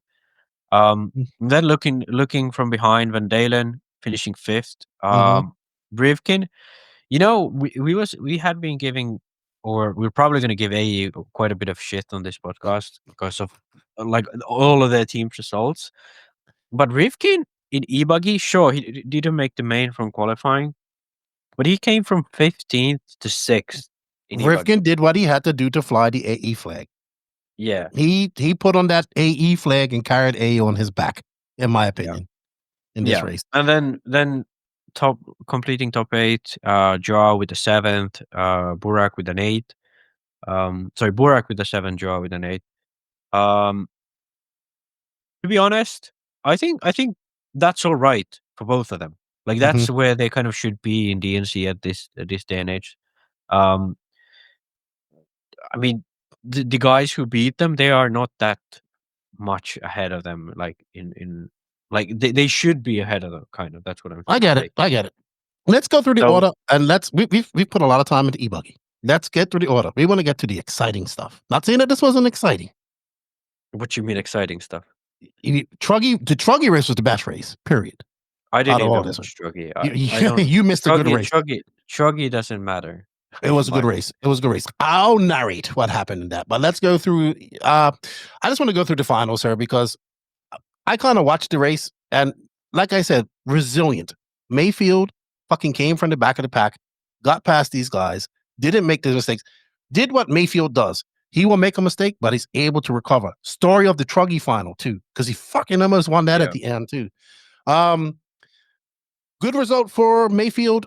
Kind of expect Phend to win this, but we'll take second. I think he'll take second. He'll want a win. Yeah, I mean, one thing I do want to say is it was really chaotic still. Like Maifield was the only guy who was not crashing at the beginning. Like everyone else was just flying around, you know, crashing. Not as bad as last year, because last year was terrible, man. but like this year it was. I think the only, you know, thing that maybe could have had more to offer was, you know, Canas. In the end, he was really challenging Maifield. I wish he could have held it together. You know what? You are really looking for a European strong point in this. Come on, Max. You got to let it go. Because I have the Eurostar as the biggest loser in this one. Let's keep on going. Canas finished start. Does not repeat as DNC champion in E-Buggy. Congratulations to Maifield. I don't know how many freaking races he's won at DNC, but it's got to be the all-time winner. Somebody in the comments, BJ he will know. Do we want to move into the glory that is Nitro? Sure. We have Nitro. Truggy. Can I set the scene? Do you want to do Truggy? Let's do Truggy. Let's just go over Truggy real quick. Let's do the Truggy classes and we Hold on. We got to do results of E-Buggy first. So E-Buggy was Ryan Maifield, Dakotah Phend, JC3, Elliott Boots, Seth and Daly are top 5, Rivkin, Sif, Figueredo, Bullrock, Hackert.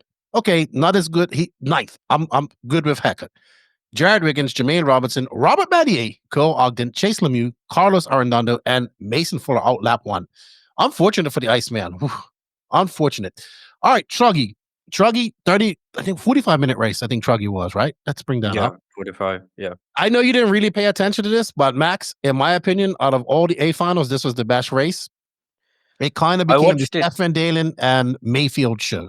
Yeah, I had it on when I was doing something else, but it was kind of like I followed the end, but it was kind of like Seth had a 10-second lead and then he crashed, and then Mayfield was 5 seconds behind, and then Mayfield crashed, and then Seth had a 10-second lead, and then he crashed, and then it was just like both of them were making incredibly silly mistakes. Yes. But you know what? At the beginning, Tebow was out there. Tebow was badass in truck this weekend. Like he was flying. Look, dude, let's be fucking honest here. Let's just admit it. Techno has the best truggies, period. E-Bug, E-Truggy, and Nitro Truggy. Max, you can't argue with that. I'm sure that people be trying to argue with that, but there was like 10 Techno trucks in that final. Okay, maybe not that much. 8. Close enough. Yeah, you know what? Let me tell you, Seth Van Dalen and his dad has some great pits because he had to come in after Mayfield, right? And he did what he had to do. But dude, you know who Seth needs to cut a check to? I'll tell you who Seth needs to cut a check to. AJ Schumacher, by the way, who won I think 2 out of his 4 classes or 3 out of his 4 classes. So AJ was like turn marshaling right where the straightaway. Like, you know that turn out stuff where you come into the straightaway? Yeah, I saw it. So he crashed like 3 times there. 2 times he crashed there. And AJ of the Nitro compound, by the way, sprinting, like he's running as Seth's car is tumbling and he is full check. And then he would run there, pick up that car and then jump on the pit lane. I saw him do that 2 times. Seth needs to cut him a check. That needs to cut him a check. So after this race, I'm so happy for Seth Van Dalen, by the way. Seth freaking Van Dalen, well done, dude. Good job. Like this is his biggest win. And you know what's? I'm actually might have him on the live show next week. To be honest, what I like about Seth is he's not doing this full time. He has a real job and he's competing with these guys. Like he was very consistent last year. And what was funny in the interviews, you can see Mayfield was that resilient. Mayfield was upset that he didn't win. He almost won this, right? He lost this by a little bit. Seth was kind of trying to process the whole thing that he just won. Yeah. And then Hackett's like, yeah, dude, I just came 3rd. He was like the happiest of them all. And I was like, good job, Hackett. So Mayfield was like, I think something's wrong with my diffs. I think it's this. And you could see he was trying to figure out what was wrong with his car. And I think I think people got irritated because he didn't give Seth his flowers. Right? He did. Yeah, he was kind of like next day. the thing was funny because it was kind of like Mayfield. He did say at the end of the interview, he was like, I don't want to take anything from Seth. He drove great, which I think like he genuinely did believe that, but he definitely felt like he should have won that. Well, he was like, oh my, something must have been broken. Yes. My car sucked. Like a diff broken, something's broken. The thing was broken. You know, he kept saying it, but in the end, he came through and said like. Well, also when they got started yesterday, you heard he said that he had said that I just missed that up. And then when he won, the next day, I think he won E-Truggy. He gave Seth more flowers, right? Yeah. So. Well done to Seth Van Dalen. Like he went out there and took that win from Mayfield, and he almost lost it. And AJ Schumacher, make sure you get that check for all that badass turn marshaling, dude. He was on it, and congratulations to him. All right, let's get into the glory. Can I set the tone? Can I set the E-Truggy? E-Truggy? E-Truggy was awesome. It was completely stacked. Congratulations to Ryan Maifield. Good job. You just only care about Nitro Buggy. Dude, E-Truggy was awesome. It was awesome. But you know, we only have limited time here because JQ needs to use this, and you're sick. And Nitro was fucking awesome. Right? Okay. So Nitro, it's glory. Yeah. So I have to set the scene. I have to set the mood. Okay. Here it is. DNC 2025. Nitro is about to start. Everybody's excited. Everybody's been waiting for this all week. All week. This is the big enchilada. It's at a decent time, so everybody can watch it online. Great. everybody can stay. You know what somebody told me? He goes, this is the first time people have been able to watch the final because they were able to be there and not have to leave early to go to work the next day, right? Because a lot of people go work locals, right? Yeah. Set the stage, everybody around the track, up on the containers, around the track, up in every little spot that they can get. Anticipation is high. You know, lots of pressure on the Americans right now because, you know, it's 2-1 at this point. It's 2-0 from the Worlds. 2-0, 1 for Europe, AMS. You know, whenever the Europeans and the Americans have got together, I'm there nervous. I'm like, it's not going to be a Euro DNC. It's not going to be a Euro DNC. Start of the race. Boogity, boogity, boogity. They go. Canas and Boots to the back of the pack before the first lap is even out there. I'm like, it's done. We're done. European domination going right there. Race is going. Okay, that's done. They're out. Mind you, they did a good job of coming back. Both of them. They got back up to 4th and 5th, and Canas probably could have got 3rd if he didn't blow out. That I was told. So here goes the normal guys. Phend and Maifield. They start going at each other. Let's see. I wrote down notes. I even wrote notes while I was watching this. See? Notes. But now I can't read them. I can't read them. I don't know if this is Truggy or Buggy notes. Yeah, it's Buggy notes. But to be okay, let me Canas and Boots, I don't know what the fuck happened in the first lap, but they was just like, hey, I want to make my life as difficult as possible. And both of them had like incredibly bad first lap. Yeah. You know, Boots dropped to 14th. He had a 51-second lap. And Canas, he dropped to 13th with a 50.6. You know, the only drivers behind them were, I don't even know who was. I think it was like But Barufalo. No, Barufalo got up there for a minute. Yeah, Barufalo got I up don't to, know. I don't really know who was in No. the back. Must have been Lutz. Lutz was the only one who suffered more than these two. But I don't know what happened to both of them, how they screwed themselves that bad. But either way, they was in the back. But then, even after the first lap, Phend was leading by like 2 or 3 seconds already. Like Mayfield started second, but he did not have that good of a first lap. He had a 42-second first lap, whereas Phend started with the 41. So you already a second ahead, and then obviously he started ahead and so on. So yeah, I don't like the start. It was like, okay, Phend's got this, because then until like the second pit stop, Phend had like almost a 10-second lead. You know, Mhm. then he crashed twice. You like that one was weird after the pits. No, he crashed came on. out of He came out of the pits in front of Mayfield, and then he just spun. Like cars just like spun over. Then he got by Mayfield. Mayfield crashed. He got into a great big lead again, and then something happened to Phend, and the man just melted. You know, like He did not do well. And while that was all happening, Fuller was there. He was like in 3rd hunting. Yeah. Like, But the thing about Fuller is like he started from 6th, so he didn't have like the best start. He Like, did not. Sure, he got up from his starting point, but he wasn't like smooth sailing that he was right up to the front in the beginning. He actually had to fight for it. Oh, he And did. If it wasn't for Mayfield and Phend like crashing, like competing who crashes the most, Fuller would have been way back. Like he would have been way out of reach for the fight, because he got into second on lap 18, which would have been like after the second pit stop. So like he was far away from the fight from the top until like the 15 minutes had passed. Yeah, and he was actually bad. He was going between 2nd and 3rd up until lap 28, right? And then he got into 1st, and he actually led this race for quite a long time. And dude, so I'll be honest, I have not been this nervous watching a race as much as when I watched the 2022 Worlds when Ronafalk and Ongaro were battling out. Like I was like, this is me watching the race. Like breathing like this. I was so nervous. I was like, the prophecy is going to be fulfilled. It's going to be fulfilled finally. Like, you know, like if Fuller wins this, I'm fucking geeking out, right? I'm already popping champagne. 15 minutes And to it's go. funny because we on the previous podcast, we was like, oh, this man hasn't delivered on the expectations. Like, what we're gonna do about him? Like can we give him another shot on, like, does he belong at the top? And then he pulls out this kind of result. I'll say it now because we're gonna have to say it. He should have won this. He should have won He this. lost it. He had all the keys in his hand and he threw them away.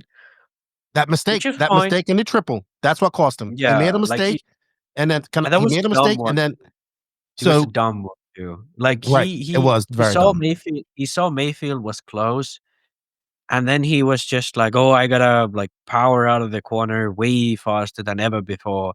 Lost the rear end, and then ended up doubling the triple, getting caught on the pipe. Mayfield ran away with it, and He yeah, did it was recoup a after dumb that, though. mistake. He did recoup. He did everything he needed to do after that. He stayed in touch. He had to come in after Mayfield. Yeah. Mayfield came in around the 10-minute mark or 9-minute mark for his last pit stop. He came in. He just got out of that rhythm. Like it was very late in the race, and he just got out of that rhythm. And that's where freaking Mayfield's racecraft kicked in. Let me do enough to stay in front of this guy. I know he's fast, but I'm going to push enough where he makes mistakes. And then he came out in his pit and he was in good position. He was about 2 seconds back, but you have to make your way through that traffic. You have to chase, and you get out of your rhythm like that. When Mason Fuller looks back at this race, that mistake in the triples is what cost him a DNC win. Simple as that. And Yeah, 100%. Yeah. the resilience of Ryan Maifield to win this in the end. That's why I said I'm going to use one word to describe Ryan Maifield at this race. It was resilience, because he was fucking resilient. And I don't think Maifield was the fastest guy out there. I think he was the smartest guy out there. And that's why he got these wins. That's what I think. Well, I have a theory on like why he was so good this year instead of like last year he was struggling. He did struggle last year. And there had been races we had struggled before. I have a theory on that, but I'll save it for the end of this. About Fend, like I said, he melted. He really did. Like, could it be that he set up his car for qualifying and then, after the second pit stop, it slowly started going away? Because if you look at his lap times, it's like he's running 41s, low 41s in the beginning, and barely drops into the 41s until the last pit stop. Because like Mayfield especially usually gets faster by the end. He does like pretty much only 41s for the second to last pitch. Second to last pitch stop. He does like low 41s, 41-0 even. And I think that is the biggest issue with Fend, or was biggest issue with Fend at this race, that when he dropped to third, he barely ever dropped a 41 lap time. Whereas Mayfield and Fuller was running these consistently. I'm not going to talk about Canas yet because he dropped some 40 laps. So he was on another planet in the end. But I think that was Fenn's biggest issue. He was good for the first two stops, and then something dropped. I bet if you went and asked him what was wrong, he'd say he had the diff oils was too thin, or the car wasn't set up for the main, whatever it is. And when you wasn't on the show, but we did the show with Will, and that was about the FTC race. He dominated that race. Mayfield had no say in it. It was at this track, similar layout, everything. Fend. Oh. But you not know this what? race. Not FTC. NSX. Oh yeah, sorry. NSX. Yeah. It was at the Westergaard's race. And sorry. NSX race. And he dominated it. Nobody had a say in it. But that main was 20 minutes. Mm-hmm. That main was only 20 minutes. So I think that must have threw him off. Like, could be. He must have thought that his car would be good for 45 minutes. Now at the 20-minute mark, he just lost the car, because that's what it looks like when you look at the lap times. And when you look at him having almost a 10-second lead, dropping half a lap behind until the end, You know, Canas was only 4 seconds behind him in the end. I know he was on it. He was on it. He was throwing on. He was throwing on some heaters. Canas was. It coulda, shoulda, woulda. It sounds like they got smashed at the beginning. I asked Robert. He said they got taken out. They got creamed at the beginning, which is gonna happen. That's the risk you take when you ain't starting like right up the top there. Yeah. Yeah. Should we just talk about like Canas's run? Because go ahead. Like you want said, to. You need to talk about Canas. Well, yeah, because he was actually by far like his best lap is almost a half a second faster than anyone in the main. Sorry, not anyone in the main, faster than Maifield, and then or anyone in front of him, because Heckard actually had some real heaters at some point. I don't know how he had this, but he did. And he came from all the way from 13th after lap 1. Then another big mistake, a 47 second lap on lap 9. And still he ended up just a few seconds behind Phend and a half a lap behind Maifield. You know, this is a really impressive performance for him, all things considered. Sure, he should have been there in the front, but if he got into the front like Boots got last year, I think Canas would have walked away with this quite easily. I can see. I see where you're coming from. People's gonna say you're just sucking. You're just hanging off Canas's nuts. But lap times don't lie, right? Yeah. Well, I will talk shit about him in the end. So don't worry. Don't worry. Like I said, lots of good positives coming out of qualifying her as well. Let's look at some of the guys that were in this race. We had Drake, Lime, and FCJ. Well, I'm not surprised that Frankie. I kind of knew he'd be in the finals here. He was quite far up. I think he qualified 9th. He finished 8th, but he qualified 9th. Captain Lime right into the show in 10th, finished 10th.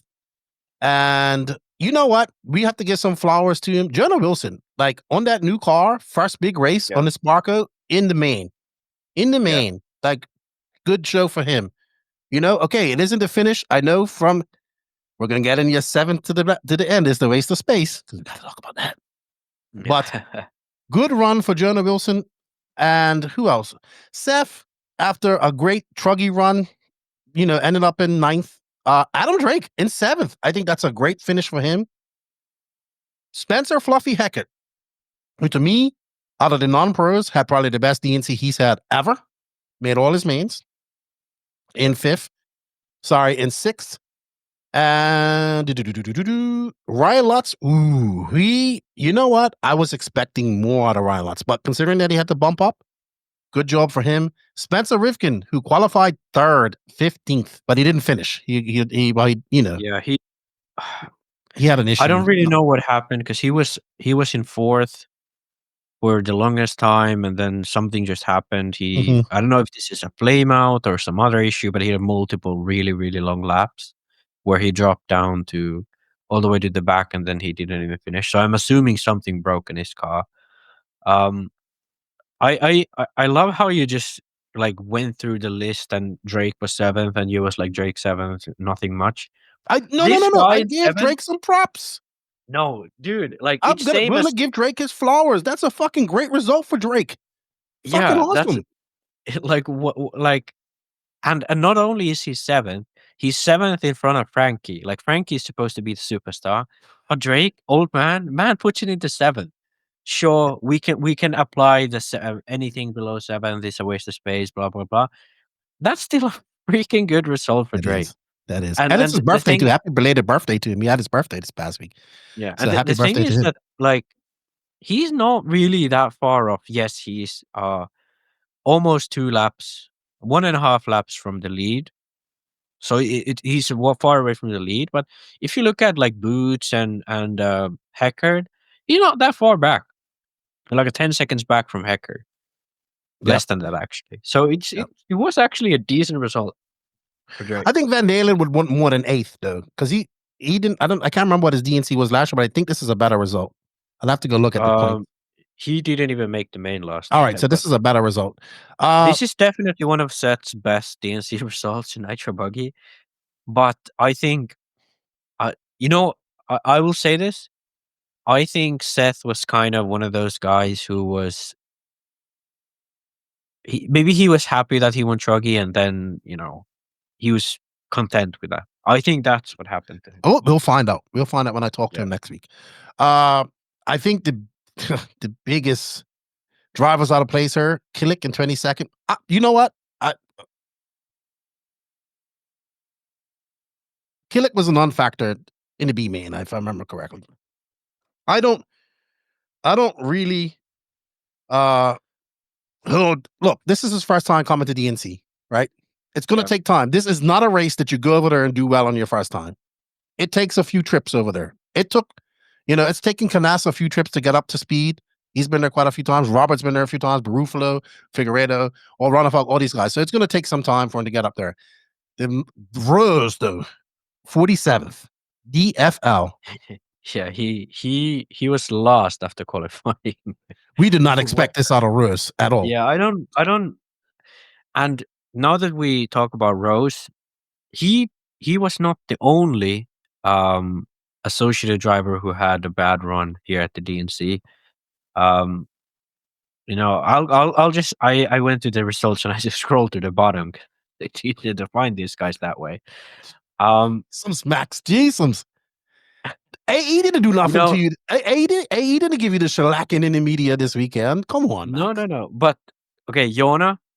Yes. He wasn't lost, but after practice he was like 2 seconds a lap behind everyone else. I didn't even hear. Unfortunately, I didn't hear anything about Yona. It was Pecco was okay, better, but you didn't hear Aiden all the way down into C. Never a factor. Then when we look at the other guys, actually Setzer wasn't that bad now that I think about it. He was 17th after qualifying. Sure, he didn't make an effort in the B main, but either way, that's not terrible for him. And Rivkin was high up there. But all of the rest of the guys, you'd expect Aiden Horn to be, fighting with some other guys than, Cole Ogden and Jona Hartanen. And well, sure, Sontag was there too, but where's Lemieux? Let's put it into contest.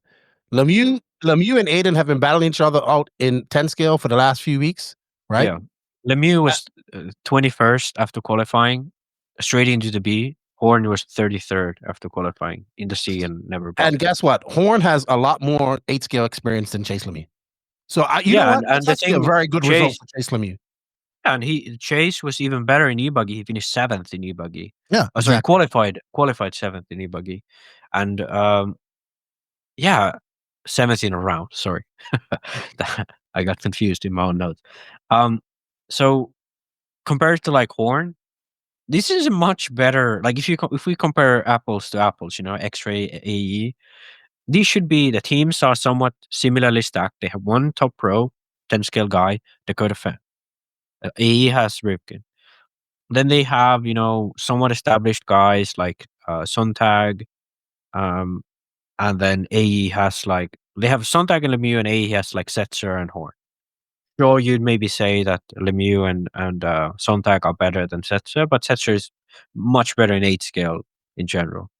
And still the X-Ray guys, when we're looking at this, have better results. Definitely not the best weekend for AE. No, not at all. All right. Well, we have to say congratulations to Ryan Maifield and Techno RC for absolutely sweeping. We are gonna look at the E-Truggy results because I'm an E-Truggist real quick. But let's get at some of our takeaways here. You have done SREC still most dominant team in Nitro Buggy with 3 cars in the top 5. I mean, you can't really argue with that.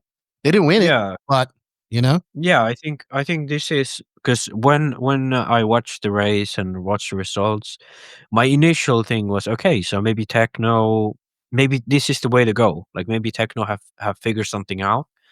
But when you look at the results and the way these guys drove, it wasn't that much different from last year. If you look at the cars, Phend was in 3rd, Ronafalk was 2nd last year, both driving X-Ray. Mason was 2nd. Boots won last year. I don't remember even who finished third last year. Oh, it was Phend. Phend. Yeah, with the TLR. Yeah, obviously. So it may, I have to say that, like, looking at this in the big picture, things haven't changed much from last year. I will tell you what has changed and why Mayfield ended up being this dominant as he has, because he won 3 classes after all. And because my initial thought was like, okay, have we reached a point in RC where, companies like Techno, when they go to Europe, do they have to make dramatic changes to their car? Because obviously the Techno car is fully, I'd say 99% developed in this area, Southern California. I believe this is where all of these guys live, all of where these guys test. And they usually drive on really blown out tracks. And that's why the car looks like the way it does. And that's why it works well here. But I think looking at the results of this race, it doesn't yet prove that that really is the case, that they are the dominant car. Instead, I think S-Works still remains, like last year, the car to beat in these conditions. Because even if you go further, sure, Techno was the most populous car in the main. You had Wiggins there in the main. Wiggins was not in the main. You had Figueredo in the main. You had obviously Hackert, Van Dalen, and Mayfield in the main. But then if you look at S-Works, Lime was 10th. So there's 4 S-Works in the top 10, with only 3 Techno. And I think the top, like, more guys in the top 5 still is a bigger result for them than all around. Sure, Fuller, Canas, and Boots are top drivers, but still, I think overall, if you look at like how fast these guys were, I think S-Works still wins this round. Now, I'm sure you're gonna get a shellacking for that. I am, and that's fine. But I think, like, I'm talking about like what it looks like in the big picture. Sure, Mugen had a great run with Drake in 7th and Frankie in 8th, but Kilic not being here, I think that is still a showing that, they need to step it up to have like a, because when Mayfield was running Mugen, he was pretty much the only guy. Sure, Denny was there once in a while. So I think, like, we have to say that S-Works is still like the top car for these conditions right now, at least in this field. But then you could argue, like, yeah, is Kyoto good? Or is like Mayako or S-Works or whatever good? Or definitely not associated based on these results. But is any of these cars good? And it could be, but we don't know because they don't have the drivers. So on these, like, what wins on Sunday or sells on Monday, that is my synopsis. That S-Works is still the top car. Now, In Nitro Buggy. In Nitro Buggy at least. Max, go below your nose. Let's get into E-Truggy real quick. I just want to look at the results while we go to Max clears his nose and we get back onto Nitro Buggy. But a good job. You know who I want to say kudos? Daniel Periente, dude. Taking that win, coming over. The older brother driving the Techno. Mayfield was in first, and Dakotah Phend in second. And you are right. Parente seems to love Truggy, and Techno is just dominating in the Truggy class. E-Truggy, dude. Most stacked E-Truggy final I've seen in a long time. I'm sure Silver State will be stacked. All right. Let's get into some nitty gritty. We gotta kind of speed this up, Max, because we want a time limit. So let's get into this is a very good takeaway you have. Mayfield versus the young racers. Take it away, Max. Yeah, okay. So last year we was like the Europeans are dominating this, especially the younger ones, Canas and these guys, they're taken away. Canas went to Silver State, won it. Sure, Boots won the DNC, and Ron Falk was second. But this is sort of the big difference between last year and this year that I noticed, and my theory of why it was so different. So last year, if you go back and look at the track, it was mostly 90-degree corners, lots of berms and high speed, and carrying speed through corners, especially 90 degrees. So that's like the key thing of that layout. There was not a lot of like technical sections where you had to really stop the pace of the car and then regroup and go fast again. And this is the key, because that's the benefit of the Europeans, because that's the way they drive. That's the benefit of, most of these cars that these Europeans drive, like the S-Works and X-Ray. Having that corner speed, being able to keep up that corner speed. It's not about the bumps or jumps that much. It's about the corners, the way you accelerate out the corners. How do you manage bumps around slow accelerations and so on? That's why last year I feel like because Mayfield did suffer much more last year. Sure, he won Truggy, but in the buggy classes, both E-Buggy and Nitro Buggy, he did not do that well. Whereas other, younger drivers from America, as well as the European drivers, did well. Now, driving style wise, why Ryan Mayfield is so good on tracks like this is because he's very picky with his lines.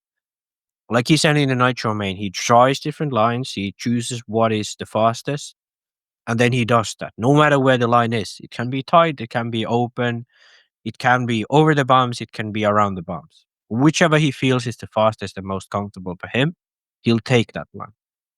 That is very different from pretty much anyone else. Nobody does it so extensively as he does it.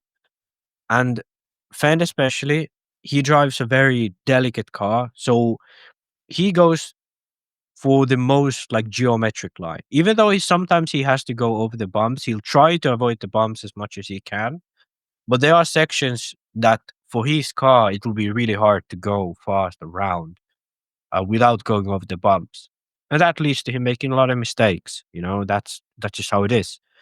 Then Mason, he's a bit more in control than Phend. But the issue with that is he has to take a lot of risk. He has to go with the high speed into sections that has bumps, or take the wider line to take those bumps. He doesn't steer the car as much from the rear as Phend does. I feel like Canas, driving style wise, is very similar to Fuller, but setup wise is very different. And now when we go into the setup, why Mayfield is able to take those lines, and you said why he has that resilience. And I said before, Mayfield definitely wasn't the fastest guy out there on these specific corners, but he was definitely the fastest guy on average, especially in E-Buggy when you look at his laps. Even in Nitro Buggy, his best laps weren't that far off. But when you look at him going around the track, he doesn't look fast. And that is because he sets his car up to be comfortable. Even when the car, like, this is like a great example of this. If you place Dakotah Phend's car stationary on some part of the track and try to tell him, like, okay, now do as fast as you can for the rest of the lap, and you did that same to Mayfield, 10 times out of 10, Mayfield would do that the rest of the lap better. Because he makes his car so that he doesn't really need a rhythm. He doesn't need to have the car set up 2 corners before. He makes a car so that if something changes on the track, if something changes around to him on the track where he's battling another car, car will still react comfortably to his inputs.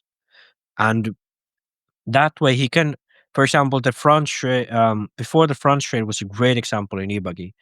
Everyone else was going over the bumps, really struggling, whereas Mayfield went around the bumps, not fast.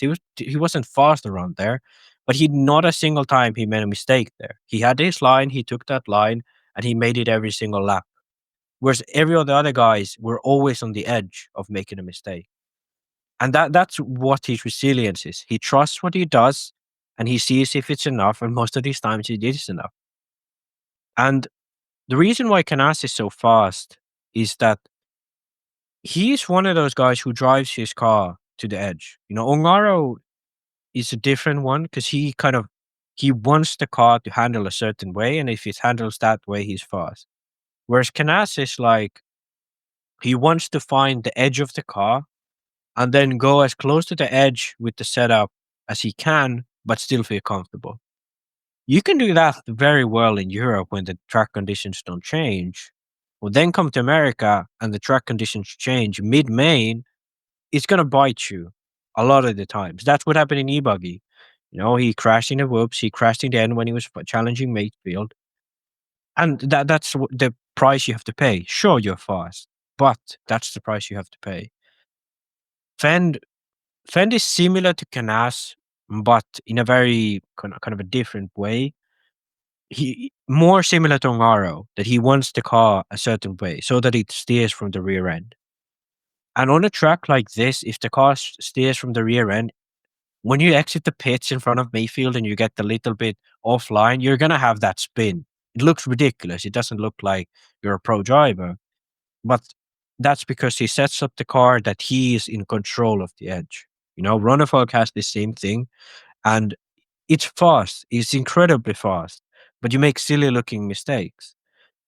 Mason, in my opinion, is the closest one to Mayfield. The issue with Mason is he sets the car up so that it's easy to push, not that it's comfortable for him to change lines. He sets it so that it's easy to push on the lines that he chooses, and then he pushes it to its limit, goes like really aggressively on the car. You could see this at the Worlds when he was the guy that 15 minutes before the end, he blew his tires. He pushes the car really aggressively. Mayfield does this too, but he does it very wise. He pushes it where he sees it's possible, and when it's not, he doesn't do that. And to be honest, he's not nearly as aggressive than a lot of these other guys, although before he used to be. Oh, yes. I was about to say that. This is not something that he was always good at. This is something that he acquired. Exactly. Acquired and forced himself to do, in his later part of his career. When he was Fuller's age and all that stuff, he was doing the same shit. Like, he was like balls to the wall, no stop. And I think that is the thing now, that Phend has obviously developed his style and he likes that style. Canas, I'd argue the same. He has established himself as a driver. Fuller has a different situation because he has the toolbox. Like he knows what he needs to do as a driver to be fast. Now what he needs to do is learn those things that Mayfield learned back in the day and teach himself how to drive around it. What is the situation that makes Fuller do mistakes? A lot of the times he overshot corners, went too fast into corners, the rear end kicked out, either went to this roof or had this weird moment of the car turning left when you're starting to turn right because you have that rear end bump out of the corner. I know exactly what you're talking about. Right as they were coming off that hip jump to go into that, to make that 180, to go into that step up jump before the finish line, that's where it was. You could see it. They would get on the brakes, and the car was coming up, and his skill would stop that car. Like, if that was me, I'd be in Los Angeles, because I would never be able to do that. But he was able to bring that car under control, put it on there. But that's all movements that are wasted, right? It's not smooth. Exactly. There's thousands of a second in those little movements that make mistakes, and there's little bobbles. And that's sort of exactly. Phend doesn't do that much, but he has the issue that sometimes he just randomly loses the car, like Joseph is fending. Canas is too close to the edge, and when he pushes, he makes unnecessary mistakes that allow drivers like Mayfield and Ongaro to win because they are really comfortable in what they have. And Ongaro has the issue when he comes to America, it doesn't fit him because he cannot drive a car he likes. So then it hurts him. But Fuller is sort of what Mayfield was before, where he makes the car stiff, he makes the car take anything he puts to it. But the issue is that it's not fast that way, and you have to overdrive it to be fast. And then you make those mistakes that you overrun into corners and so on. So he needs to find a better balance of it. And that was my analysis, and I wanted to say all of this because of the fact that I don't think Mayfield has some incredible mental capacity that he can handle under pressure so much better than any of these other guys. No, I don't think it's that. It's just that he knows what he needs to do. He needs to pick his lines. He wants to make a car that allows him to pick his lines mid-race, and it works incredibly well in these conditions. In Redovan, when there was one line, he sucked. You know, he absolutely sucked. Partly because Techno was not the best car for that surface, but partly because, you know, Joao did much better than him earlier on. Mhm. And there was some other Techno guys like Van Dalen. He was actually like at times more competitive than Ryan. And that's because like that tactic doesn't work there. And that tactic is what made Mayfield so good at DNC. Sure, Mayfield is very adaptable, and he probably, if he really now saw what he did wrong at the Worlds, he could fix it. But that is, it's an attitude difference. Why Mayfield is able to look that resilient, and he is resilient, but it's not mental resilience. It's the whole race plan is to be resilient to changes. You know what? That explains why after Truggy he was so into his brain about it, right? Yeah, Because you can see he was turning the gears to say, "Why didn't I win that? Because I should have."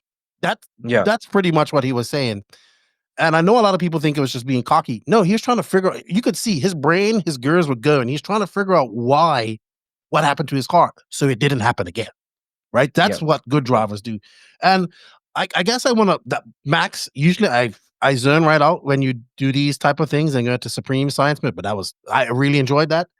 Would you say that we're seeing Mayfield setting up his car similar to how Robert kind of does? You know, as I'm not saying that Robert isn't fast now, but in his later years at Mugen, Robert was always known as a driver who set up his car for the later half of the race, the second half. So maybe the first half, his car wasn't the best. It was comfortable, but it was going to be better at the end of the race.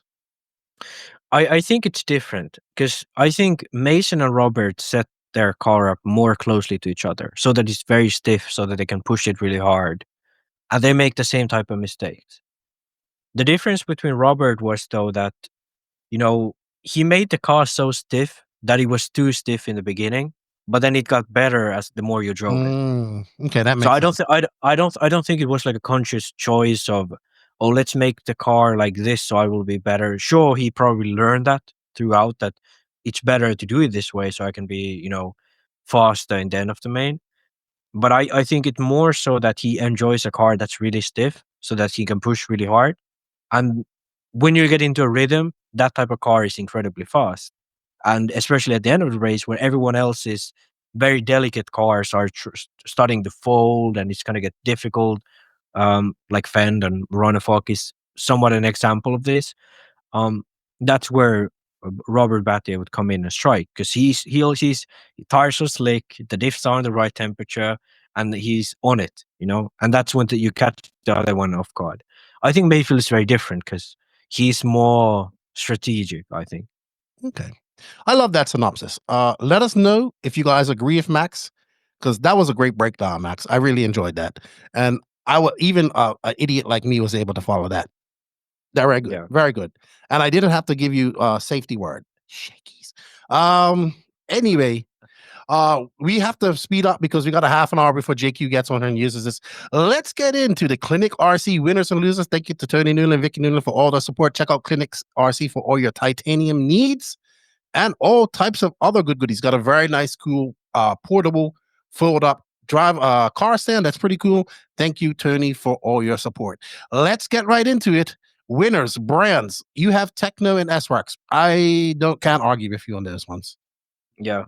I think, like, in a sense, you could put Mayako and Sparko.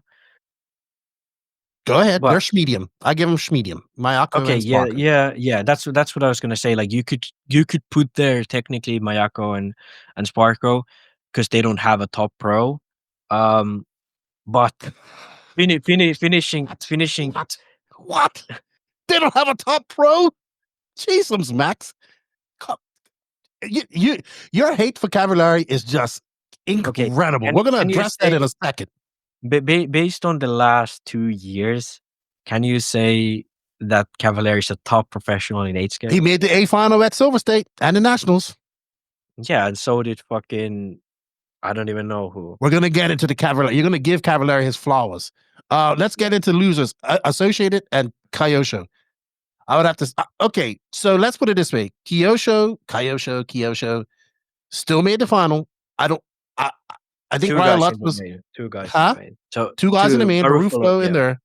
So I didn't expect much out of Barufalo, to be honest. I expected more out of Ryan Lutz.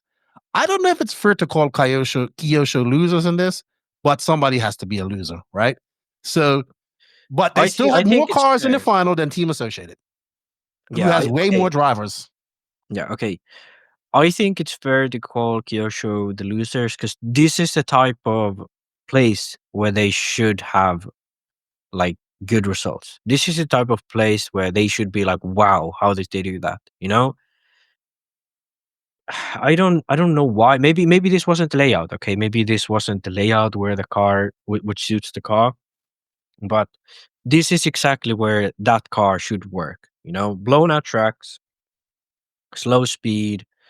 Well, I mean, maybe high speed too, but especially blown out tracks with like a very variable condition, and it didn't really show. Now, my theory is because Can you make your theory fast? Because I'm about to shake you. Yeah, Ricardo Berton runs Matrix tires. But yeah, no, he didn't make the final. He did not make. No, he didn't. So Barufalo and Lutz made the final. Barufalo drives hot race. Lutz drives raw speed. But still, I was expecting more from Barufalo. I was expecting more from Lutz. I was expecting more from Lutz. I was after a great SIC. I was expecting a little bit more. Yeah, that's true. That's true. But you honestly, yeah, I think him being in the final is a win because he wasn't in there for a little while. Let's put Kyosho in the medium because I think now that I think about it, it's not really. I think the AE. I'm sorry, AE, but I think AE is like the only loser. You know what? I'm not even going to argue with that.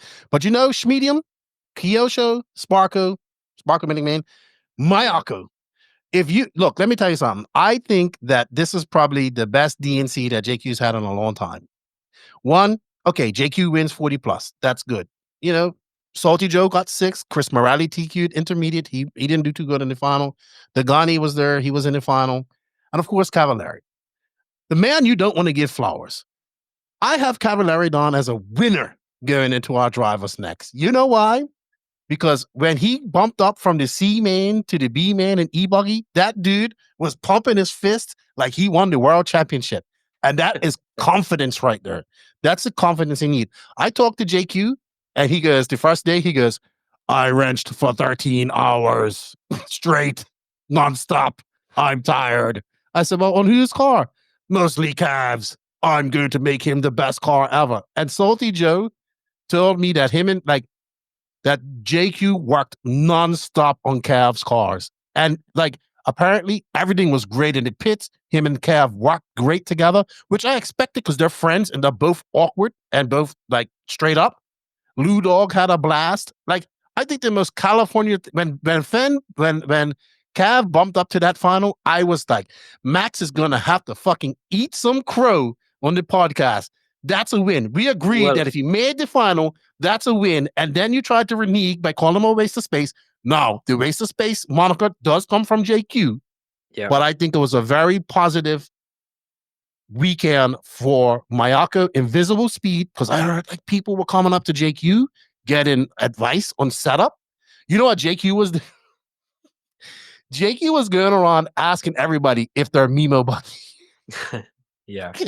He goes to Maifield, are you Mimo Buggy? He asked Maifield if he's Mimo Buggy. But he had fun. He got in his interview. You know what everybody was waiting for when JQ won 40 plus? The interview. And he was so cool, calm, and collective. I was just like, oh. But it was a good weekend for him. If you would have told me all the drama from this weekend would have came out of the Sparko and Associated tent, I would have been like, no way. Because Mayako had a good weekend. Give him his flowers. Okay. Give Cav his flowers. I will first address the accusations, which and I shakies. I'm shaking you before you get involved in this. Shakies. Okay. On the last podcast, I said I would not be surprised if Cavallari made the main. Okay, and I'm not surprised. Okay, I never agreed to it being a win. I did say that you could treat it as a win if he made the main, but I never agreed on the fact that he's a winner if he makes the main. Okay, but it was overall a positive weekend for Cav. And I don't have anything negative to say about him. This was one of his best performances in a while and most refreshing, weekends for him. So I gotta say, it looks good. It's not like take this out and celebrate, but it looks good. It's a good start. It's something positive to build upon, and maybe he could revive his career. So good for him. Good for JQ. It could work out. I think that's confidence building. JQ is very positive about Silver State. You know what? I'm going to have JQ in here next week. We're going to have a good conversation. So I'm going to ask him about it. But kudos to... You know what? The most California thing, Mike Hill and I were watching the race, and we saw Lou Dog. I don't know if it was in the B main. It probably wasn't the B main, because there were some really good lower mains too. But basically, it was Lou Dog and Dagani pitting Cav. And I said, you can't get more California than that. Overall, I have to say it was a positive. Absolutely. Absolutely. Yeah. I have to say, overall, I thoroughly enjoyed my DNC experience as a fan. Looking from the outside in, the people that I talked to enjoyed themselves.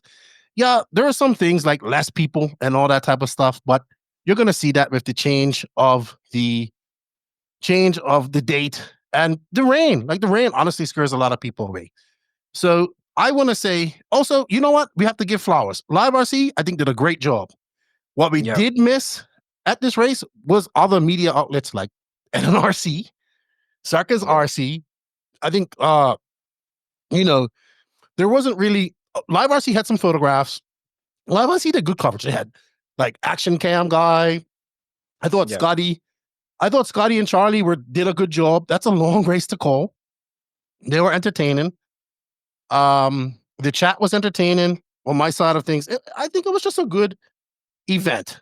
It kind of felt like old school DNC to an extent. Yeah. It was cool. The coverage, I think during Truggy Man, they had 2,500 people watching. Who knows how many people watching? That's good. That's all good. Like, kudos to Live RC. Kudos to all the pro guys that showed up. A big kudos to Techno RC for their fucking sweep of everything. Yeah. Do you realize that Maifield was just like 0.6 of a second off taking all the wins her? That's pretty amazing. Yeah, that's pretty good. Maifield definitely goes into our winners list as well. In it, also Hecker and Van Dalen. Yes, and Fuller. And Fuller, yeah. Do you wanna say, obviously Rose, we've been harsh on him already. He's on the loser list. Listen, fine. You can have an off fine. day. He's fine. Yeah. It's just one race. He'll figure it out, right? Yeah. But I have to say this. I have to say this. Go ahead. I have to say it. The Europeans are the biggest losers this weekend. There are high hopes coming in, and they didn't perform. And you know what? I have a theory. I think it's because they are missing Ronafalk. Only Ronafalk?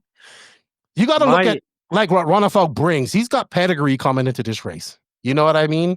Like, I'm not saying he would have won this, but I think without Ronafalk there, there's like Robert obviously is that veteran. Boots is that veteran racer, but like everybody knows Ronafalk. He's won this 2 times. One E-Buggy, one Truggy. Like they know that DNC is Ronafalk's thing, and I think not having him kind of just lowered the whole effect of the Europeans being there. Because yes, Canas was a TQ, but that was about it. And so you know what? Well done, America. It's now 2-1. We're going to PNB next. Yeah, and you know who's coming to PNB? Sure, Canas is there.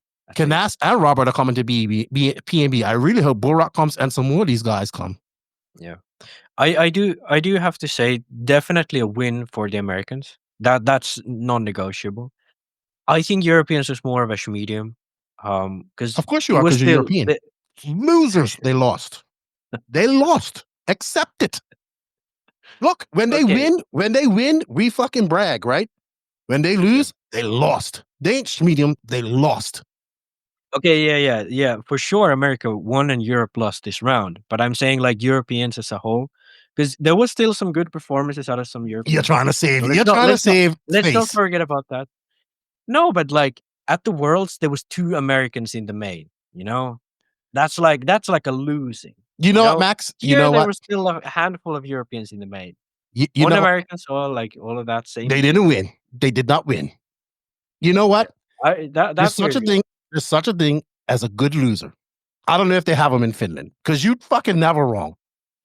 Well done, America. Look, there we go. Beach RC. It's not American flag, but there we go. Representative for America. Beach RC. Medium Phend. Yeah, I would say that. Neither hot nor cold. Neither hot nor cold. Not good weekend for him, but not probably what he wanted. Obviously not what he wanted. I guess let us know, everybody, what you think about our Max's synopsis and what you think about the winners and losers. And everybody, give Max a shellacking because he just will not admit that the Europeans lost. You have all. I don't think they lost. Give him a shellacking. I think Americans definitely won, but I don't think it was a loser performance from the Europeans. Okay, Jesus, but this guy doesn't give, dude. All right. You don't like giving flowers. All right, let's get cracking onto our last subject because it's all about the T. RC, brought to you by RC Project. Big shout out to our new advertiser, RC Project. These guys are absolute game changers, delivering next level products to boost your performance, from precision clutch systems to ultra durable shock caps and high quality tools. He also told me he's got some new, really nice bearings coming out that are lasting for gallons and gallons and gallons. RC Project has everything you need to dominate the track. You can find their amazing products at Beach RC or A-Main Hobbies, or head over to their website, rcproject.it, to check out their full lineup. A massive thank you to Stefano and the team at RC Project for supporting the podcast and the RC community. Let's show them to love RC fam. RC Project is here to step up to take your setup to the next level. You know what we're calling this subject? The T. We're giving people the T. But people, the problem with the T is some people don't like the tea when it's too hot. They like it when it's lukewarm, or they only like the tea when it's the flavor that they like. But we still have to give the tea. And the tea is, I remember when I got this information. So first off the bat, there's been accusations of one of us is in direct communication with somebody at Sparko. That is not the case. Like the stuff that I'm hearing is coming from multiple sources, right? Yeah. You reached out to Cole about this too, which was good of you. But okay, let's just spill the beans here. We spilled the beans. You spilled the tea. But so okay, you started off. I want to set this straight because we heard a multitude of things that happened between Cole and Sparko from different sources. Okay, so it wasn't just like one guy spilling gossip and blah blah blah. It's not multiple like it was not like some guy just messaged us that, hey, this happened and Cole is a piece of shit and whatever. No, we heard multiple things, but we chose to only say that Cole is being fired from Sparko. We stated the facts. Okay, you did mention that he got fired for off-track activities. Now that's part of it. But, sure, but it was not because of performance. That was my whole point in that. No, it wasn't like I wasn't referencing anything he did, and that I said not based on his performance, but something that happened off track. Well, and that was exactly everything we said, and that's 100% factual. That's 100% within what news should do. Report. There was no, and you know what? My mom used to say: when you assume things, you make an ass of yourself. And guess what? I have made an ass of myself many, many times in life, right? But people just instantly assumed everything was about, puff, puff, pass, and alcohol, and all this type of stuff. And I'm just sitting there in the comments, and then, of course, we started getting a shellacking. You know what? I have to read out the funniest, most triggered comment of this, because you know what? I encourage people to comment and do that type of stuff. But when you attack, like, the media for making this happen, that's when I have to read out the comment. I have to, but this was triggered. But basically, let's lay out the story for everybody. I'll read the comment in a bit. So Cole Ogden, Simon Sparko, goes there. Look, I'm gonna be honest with you. We have defended Cole many times. You know what happened with HB? We ripped into HB. Like, that's shitty, right? There's no secret. Cole Ogden loves to party. That's part of his moniker. That's what he's known for, the people's champ. I love that he's into that. But let's be honest, the partying also hurts, right? Because you can't, like, people cannot make a difference. It's a difference to go out have. Look, I'm the first person. I love to have a few drinks. after a race or even during a race. Don't get me wrong. But hanging out, and don't get me wrong, I've probably hung out till late too, but I don't do it very often. Hanging out late, doing all that type of stuff, this is all part of RC life, right? DNC is a festival of RC, like a party. That's gonna happen. It's nothing wrong with that at all. Nothing wrong with that. It's people are there to enjoy themselves, right?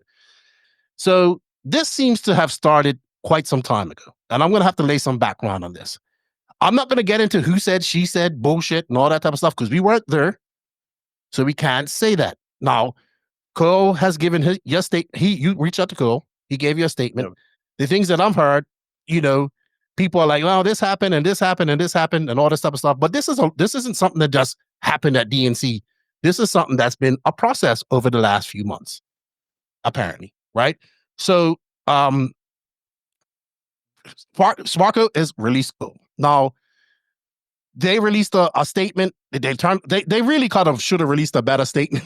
Like, they said, no, alcohol was not involved. I was like, man, whoever wrote that really they need to learn some PR. And they turned off comments. And that's the wrongest thing you could do, because you're just going to still get lashed, right? Yeah. So it seems like this thing started with the team manager and Cole, right? So I know the team manager. Cole is right. He is inexperienced. He has never done this before.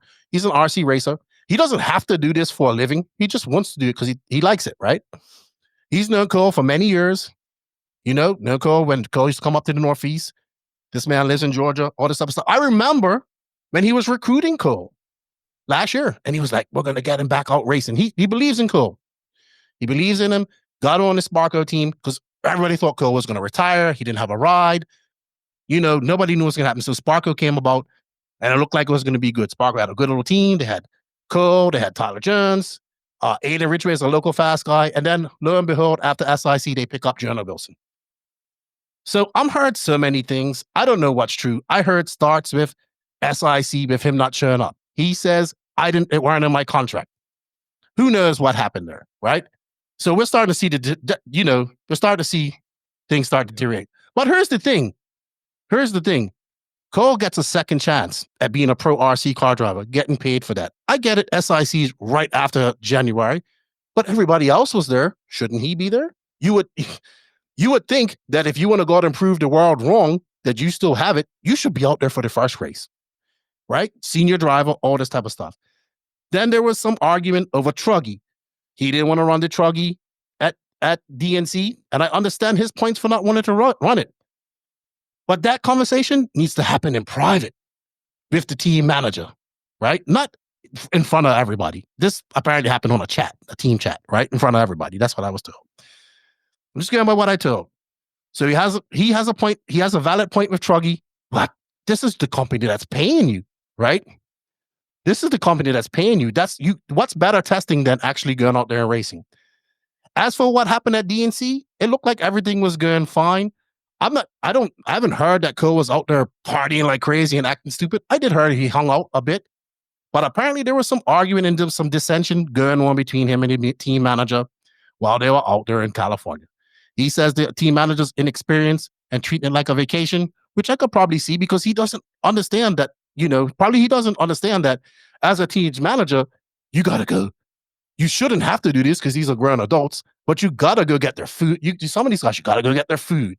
Got to make sure they do this. It's seriously, I've been a team manager. I know, I see what these guys do.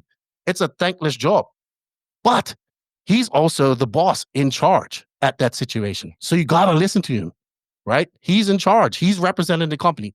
So Cole was talking about he wasn't doing this. I get Cole's side of it, right? Here's what I'm saying about the whole situation. I don't know who's at fault here, but it kind of seems to be playing out the same way we see things play out when it comes to Cole, right? Usually he gets upset, things don't work out, it goes sour like this. When you're dealing with Cole, you have to understand that this is one of the negatives of him. He's gonna do what he wants. He's like Cole Ogden.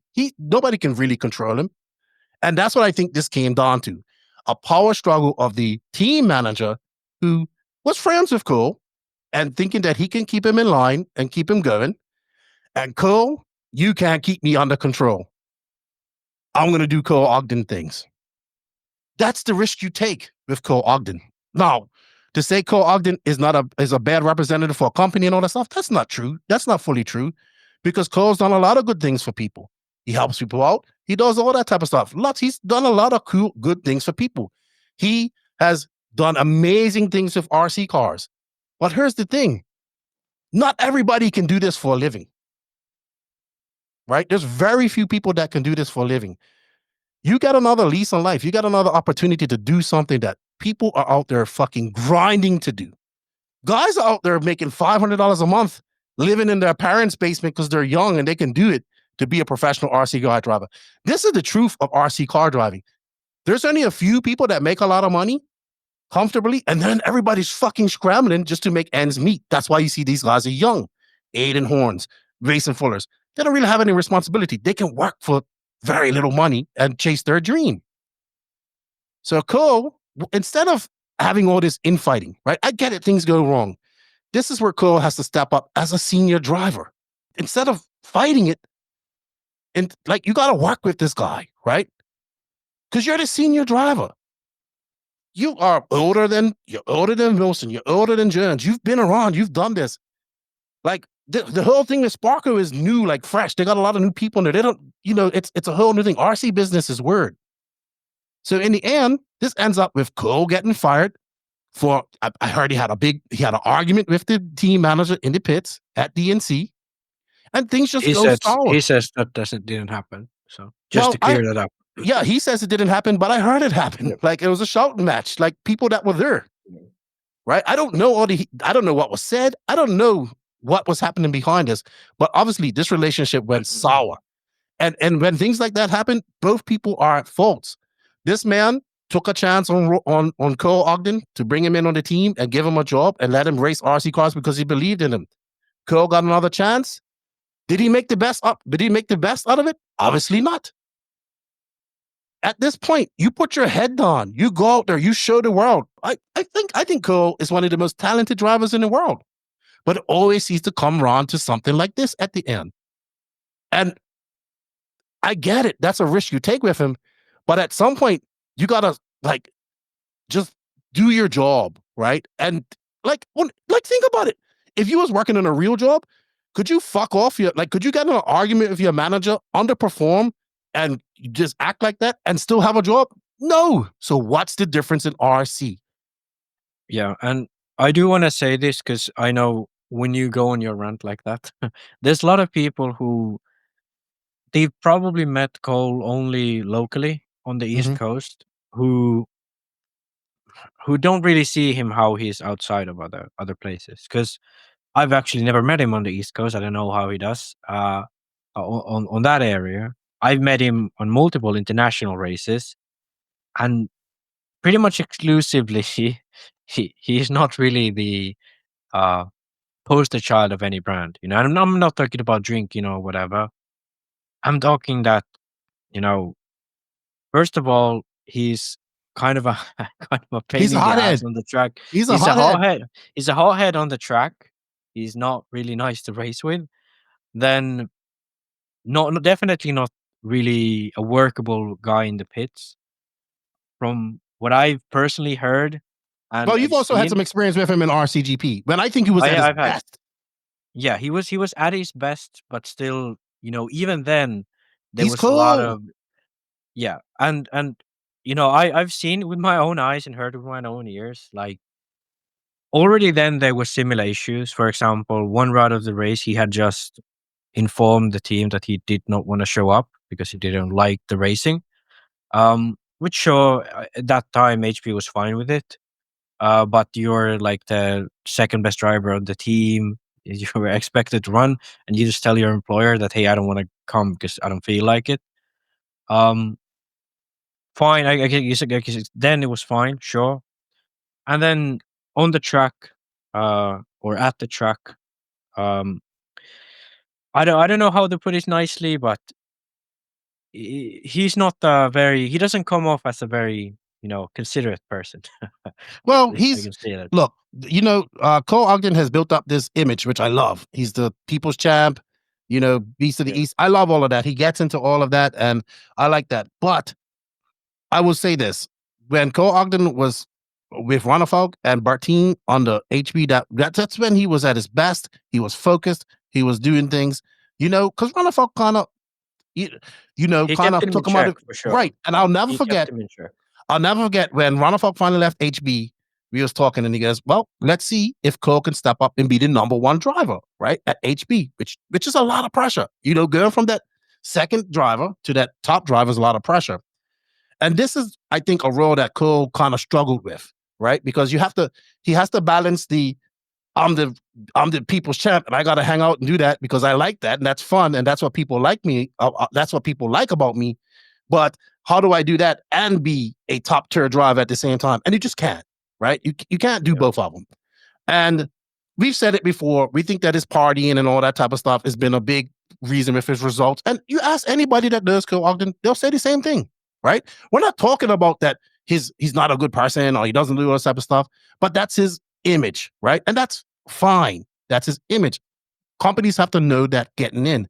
All I'm saying is, this is your last chance, man. Like maybe one of your last chances, right?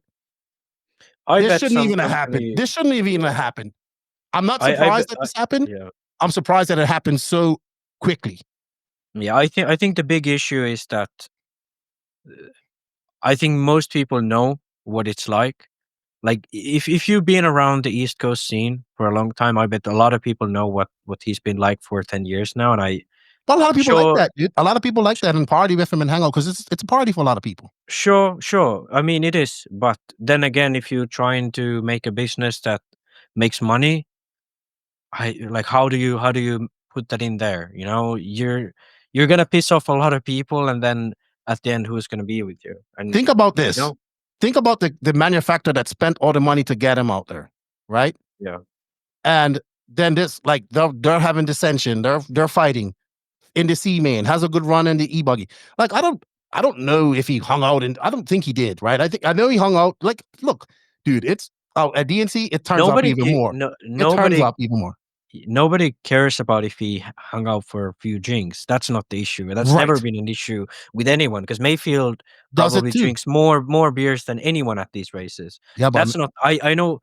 I don't know what Sparko thinks, but I'm 99% sure that's not the issue with you, Sparko. Yeah, that's not the issue. So a lot of people are worried about that. It's not the issue. It's a combination of many things. And is it some inexperience from the manager? I guarantee you it is.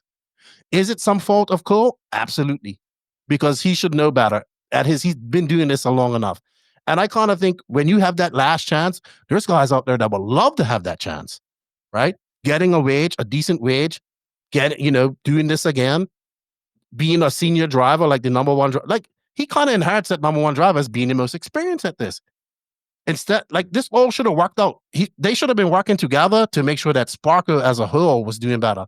But inexperience, they need help. Like, it's not easy. It's not like you just pop up and, oh, I'm a team manager. It's not like no books out there to read on it or do it. And to be fair, this man, the manager, he doesn't have to do this for a living. He's doing it because he likes it, right? So that's what it comes down to. And I really think that the people, I really like when the people started saying, oh, you guys are messing with this guy's livelihood. That's what we was told yesterday by talking about it. No. He's the one himself. Exactly. He's the one who messed with his livelihood. It's like when Tessman got caught with the J Concepts tires and JQ had to report on it. People got mad at JQ. Hold on. JQ's just pointing out some of ProLine's rules. You know what I say about this? You know what makes me laugh about all of this? If this would have been JQ, nobody would fucking defend him. Yeah. All the comments would have been about JQ's this and he's shit and this type of stuff. And you know what? Everybody out there saying RCTMZ and that gave you a shellacking. Guess what? In 2021, when he got DQ'd when him and Tessman got DQ'd for having oversized tanks, none of you all were mad at the T when I was dishing it out then. You were all about it. So if you let's be realistic. If you guys only want transparency and reporting because on the people you don't like and only the good things, if you want like the T on everything that's going on, then you should follow. That's what it was. It wasn't, I want to see this guy get fired. What if the public outcry from that post saved his fucking job? Exactly. Yeah. You know 'Cause what I mean? that's what I was thinking. Because when we posted that, there was a lot of people defending him and saying that he should Yes. be kept on the team. There was a possibility where Sparko reconsidered that and he stayed back on the team. Would anyone be coming to us that, oh, you guys saved this man's livelihood? Nobody would be coming. No. Nobody, that's- let me tell you something. Nobody messed with Cole Ogden's livelihood, only Cole Ogden. And he has to accept some responsibility for that. Yeah. There's some responsibility on Sparko and the team management, but there's also lots of responsibility on Cole Ogden. I've heard 3 different stories, and somewhere in there lies the truth, right? But here's the bottom line. Another opportunity for Cole Ogden to be a pro driver is gone in his few months that he was there. Does he get another ride? Does he want another ride? Does he want it? I doubt that. That's the question Cole needs to ask himself now. Does he want to continue doing this? Because if he wants to continue doing this, he should give it all his effort, for not just for him, but for all the people that support him. To give it full effort. But you know what? Where one door closes, another one opens. And here comes Lee Setzer, right? Now, it ain't announced on this, but I heard that he signed over to Sparko. Let's talk about that. Lee's been a long time AE guy, right? Been putting in a lot of work. Not the most popular guy in the world, I assume. He's a young man trying to do things, but he's putting in the work, right? He's living, he's eating, he's breathing RC. He makes A finals. He has glimmers of brilliance. You know what? He's probably at that point in his life where he's got to make a decision. Am I going to continue struggling here on the AE team? Because AE obviously can't afford to pay all these guys a whole bunch of money. So he's getting something, but probably not a whole bunch of money. Or do I go with Sparko, give it a first shake, get a proper paycheck, and make something over it? Well, guess what? Where one squanders opportunity, someone else takes it over. That's how it is. Like, there are people out there hungry, looking to do this for a living, grinding. If you don't want it, that opportunity belongs to somebody else. Now, I have heard that this is confirmed, but it isn't officially confirmed. But I heard this has been kept really under wraps. I don't know much about it, but apparently Sparko wasn't the only company having internal problems, because apparently Associated had a big blow up. And I've heard this from multiple sources. I heard it's about the car, but that's all I've heard. I don't know anything else about it. And this kind of plays into the play why Lee might be leaving, if he's leaving. Yeah, Go ahead, Max. I don't know anything about this. I don't know anything about it either. Last year, it seemed like Lee was joining WRC at time because he was working really closely with them. But then it was like, no, he's staying with AE. And now he's leaving and going to Sparko, which would be very weird, but I mean, makes sense. And to my understanding, Lee is somewhat in the same area as Ogden. So, I mean, they're No, Lee's out of Virginia now. He's out of Virginia out there, Adrenaline. He's working on Adrenaline. He's in RC full time. Like full time. Okay. But either way, I mean, looking at results, probably a better move. Obviously, Cole has a big following. He's been the #1 guy. I think that's the biggest reason why he has a big fan base, because for 10 years now, he's been the sole man of the East Coast and the South. He has. You know? He has. So all of those people from the South, they've been looking up to him and him only. Like, he's the only guy who goes to these big races and can do well.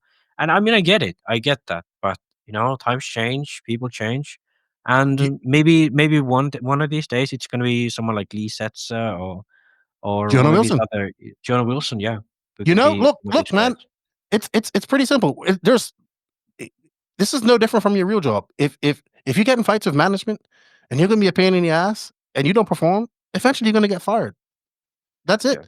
I'm not saying that's what happened with Cole, but you can't go, like, I don't care if you work at McDonald's, you can't go in there and argue with your management. There's a time to stick up for yourself. And I'm sure there's some times that he felt that he had to stick up for himself. I'm not disputing that, because I've been in these type of arguments in discussions in my job when I had working, right?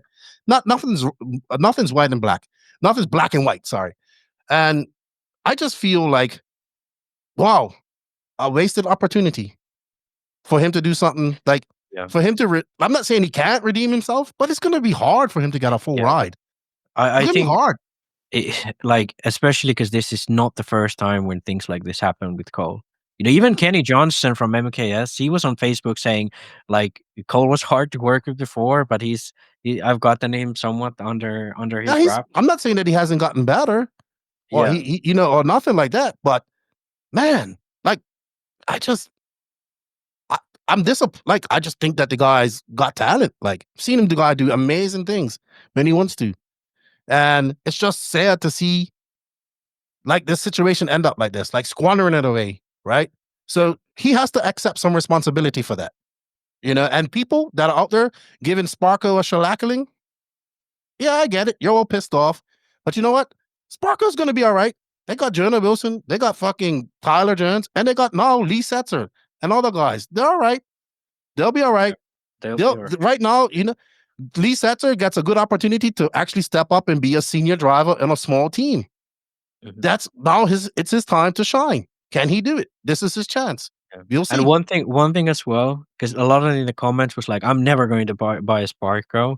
A lot of the guys who are still Cole fans are running HB, so it's not like Sparko. What if he is just goes losing back to customers. HB? What if he goes back to HB? What could HB But lose what in about this time Chad? until Ogden? Didn't he post like fuck Chad Phillips a year ago? So I think You know what? that Bridges can always be mended. Bridges can always be mended. But Cole and JQ definitely burned some bridges. I don't know. I knew You know making what? that. Maybe he goes to Mayako now because that was his plan when Ronafalk left. Cole actually when asked he, to join Mayako. I know. So but I think maybe he wants back to Mayako. Come to I don't think JQ JQ I don't think JQ would even do that. Maybe No, he I don't signs think. him to Invisible Speed. You know what? We'll have JQ on next week. I'll ask him. Yeah. I'll ask him. You know what, Max? We took a shellacking in the media this weekend, right? But Yeah. it was good. That's what happens. You know what? I got a few messages to me and saying, you know, when people are pissed off at you, you're doing something good, or you've hit a nerve. Yeah. And I'm not saying that's the whole goal of what we are doing, but if you want the tea, which people want, they can say that. You know what I don't understand? If you don't want to read what I'm saying, or you know all that type of stuff, why even comment? Because you know when you comment, you get all the notifications for it. Yeah. No, you know why? Because people want the tea. They want People want the tea. Yeah. They want And it. Then some people said that we don't follow media ethics. Like, what the fuck? We're an RC media outlet. And second of all, we just said that the man got fired. You know, that's all we did, and that was facts. So, you know what? I got to bring up the most triggered comment. Hold on. Also, read did that. you guy Paul Geisler in a dress term, Austin? That was weird. I saw a picture. Did you see the guy in a dress term? That's Paul Geisler. He's also the guy who was the dancing marshal that time. Oh, shucks. All right. I have there to was comment. a few crazy ones. But this is the funniest one. Look, if you're going to make crazy comments at the media, we're going to talk about them.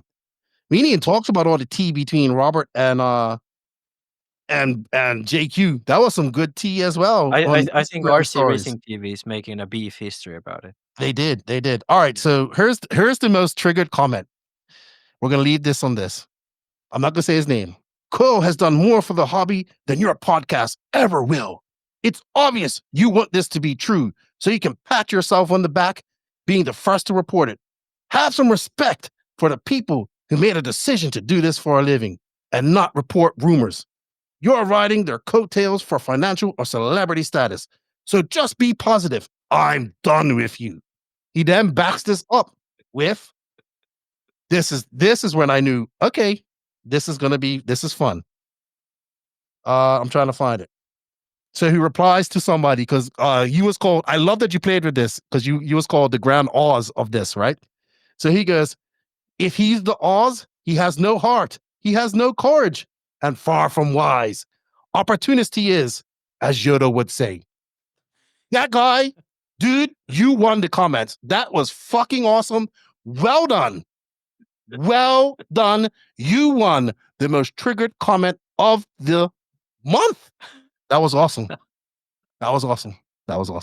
Hey, you know what? We love RC.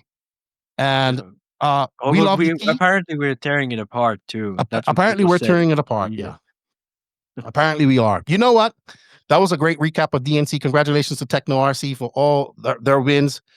Good job to them. Impressive. I know they're all happy out there. And shout out to all the Techno guys. You know what, Max? USA 1, Europe 2. Europe got their asses kicked this weekend. You know what you do? You come out fighting that. We got PNB and we got Silver State. It's gonna be good. Yeah. It's gonna be good. It's good. I mean, it's good that the Americans at least win something these days. You know, you're gonna give them something. You know what? You know what? I hope people understand sarcasm, but I've been growing up, and I think that at least a lot of our listeners that are American, they don't really understand my sarcasm. So that was a joke, guys. You know, Americans, I love you guys. There was some guy in the comments yesterday. I don't know, what did he say? He said something about the Americans. I can't remember. Oh yeah. He said something about the Americans, and you say, "Hey, Americans, I didn't say that." Yeah, I remember that. I didn't say that. You know, this was a good podcast. Unfortunately, Roach couldn't be with us. We wish him all the best, and his mom, she's doing pretty good. Thank you, Roach. We'll catch you back up if you. We want to thank everybody out there for the support. Congratulations to everybody at DNC. It was great. We enjoyed it. And you know, hey, go check out my video. Why do we need Raw, or do we need Raw? Have a listen to it. And yeah, it's nothing bashing Raw. I think it's a good video, putting out my thoughts and all that type of stuff. And you know, I don't know, Max. We're just single-handedly ruining RC. So yeah, okay. If you guys want us to stop talking about drama, don't fucking create drama, okay? Like, if do something great for once, so we can talk about great things. You know, we talk about doing great all things. You do all this dumb bullshit.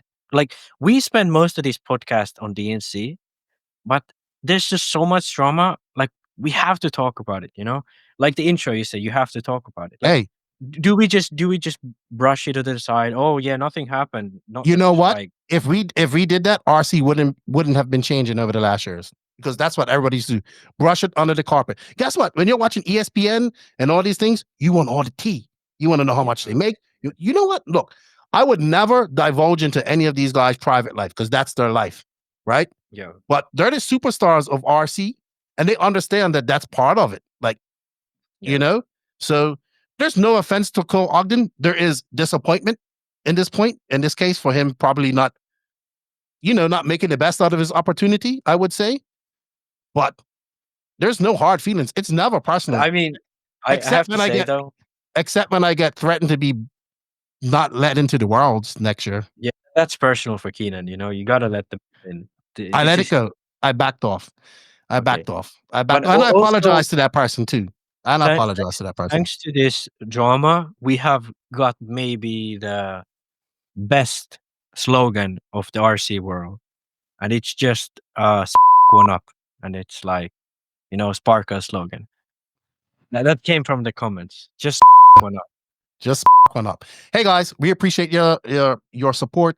Big shout out to the NNRC squad around the world. We can't do it without you guys. Shout out to all the patrons and the NNRC YouTube members. If you wish to support the podcast a little extra, you can. Also go over and hit that sub, like, and notification button for us as well. And for Roach, help him get to 10,000 subs.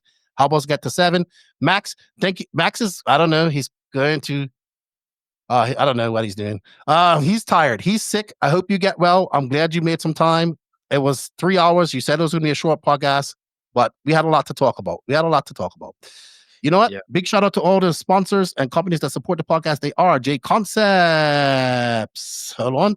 J Concepts, High Tech RC, Sidewinder Fuels, Latara Racing, Invisible Speed, MO Toys, Side Piece Racing, Hot Race Tires, Elite RC Productions, RC Project, Mayako, Techno RC, Beach RC, Racecraft USA, and Clinic RC. We have links for all of those companies in our written description, plus some other links, some other affiliate companies. Check them out. Showing the sponsors some love. Show us the podcast some love. Thank you all. We love RC. Nitro is the glory. E-Buggy is fucking awesome. And E-Buggy pays the bill. E-Buggy's awesome, dude. E-Buggy's awesome. Cancel Truggy. Max and Lefty, we're out. See y'all later.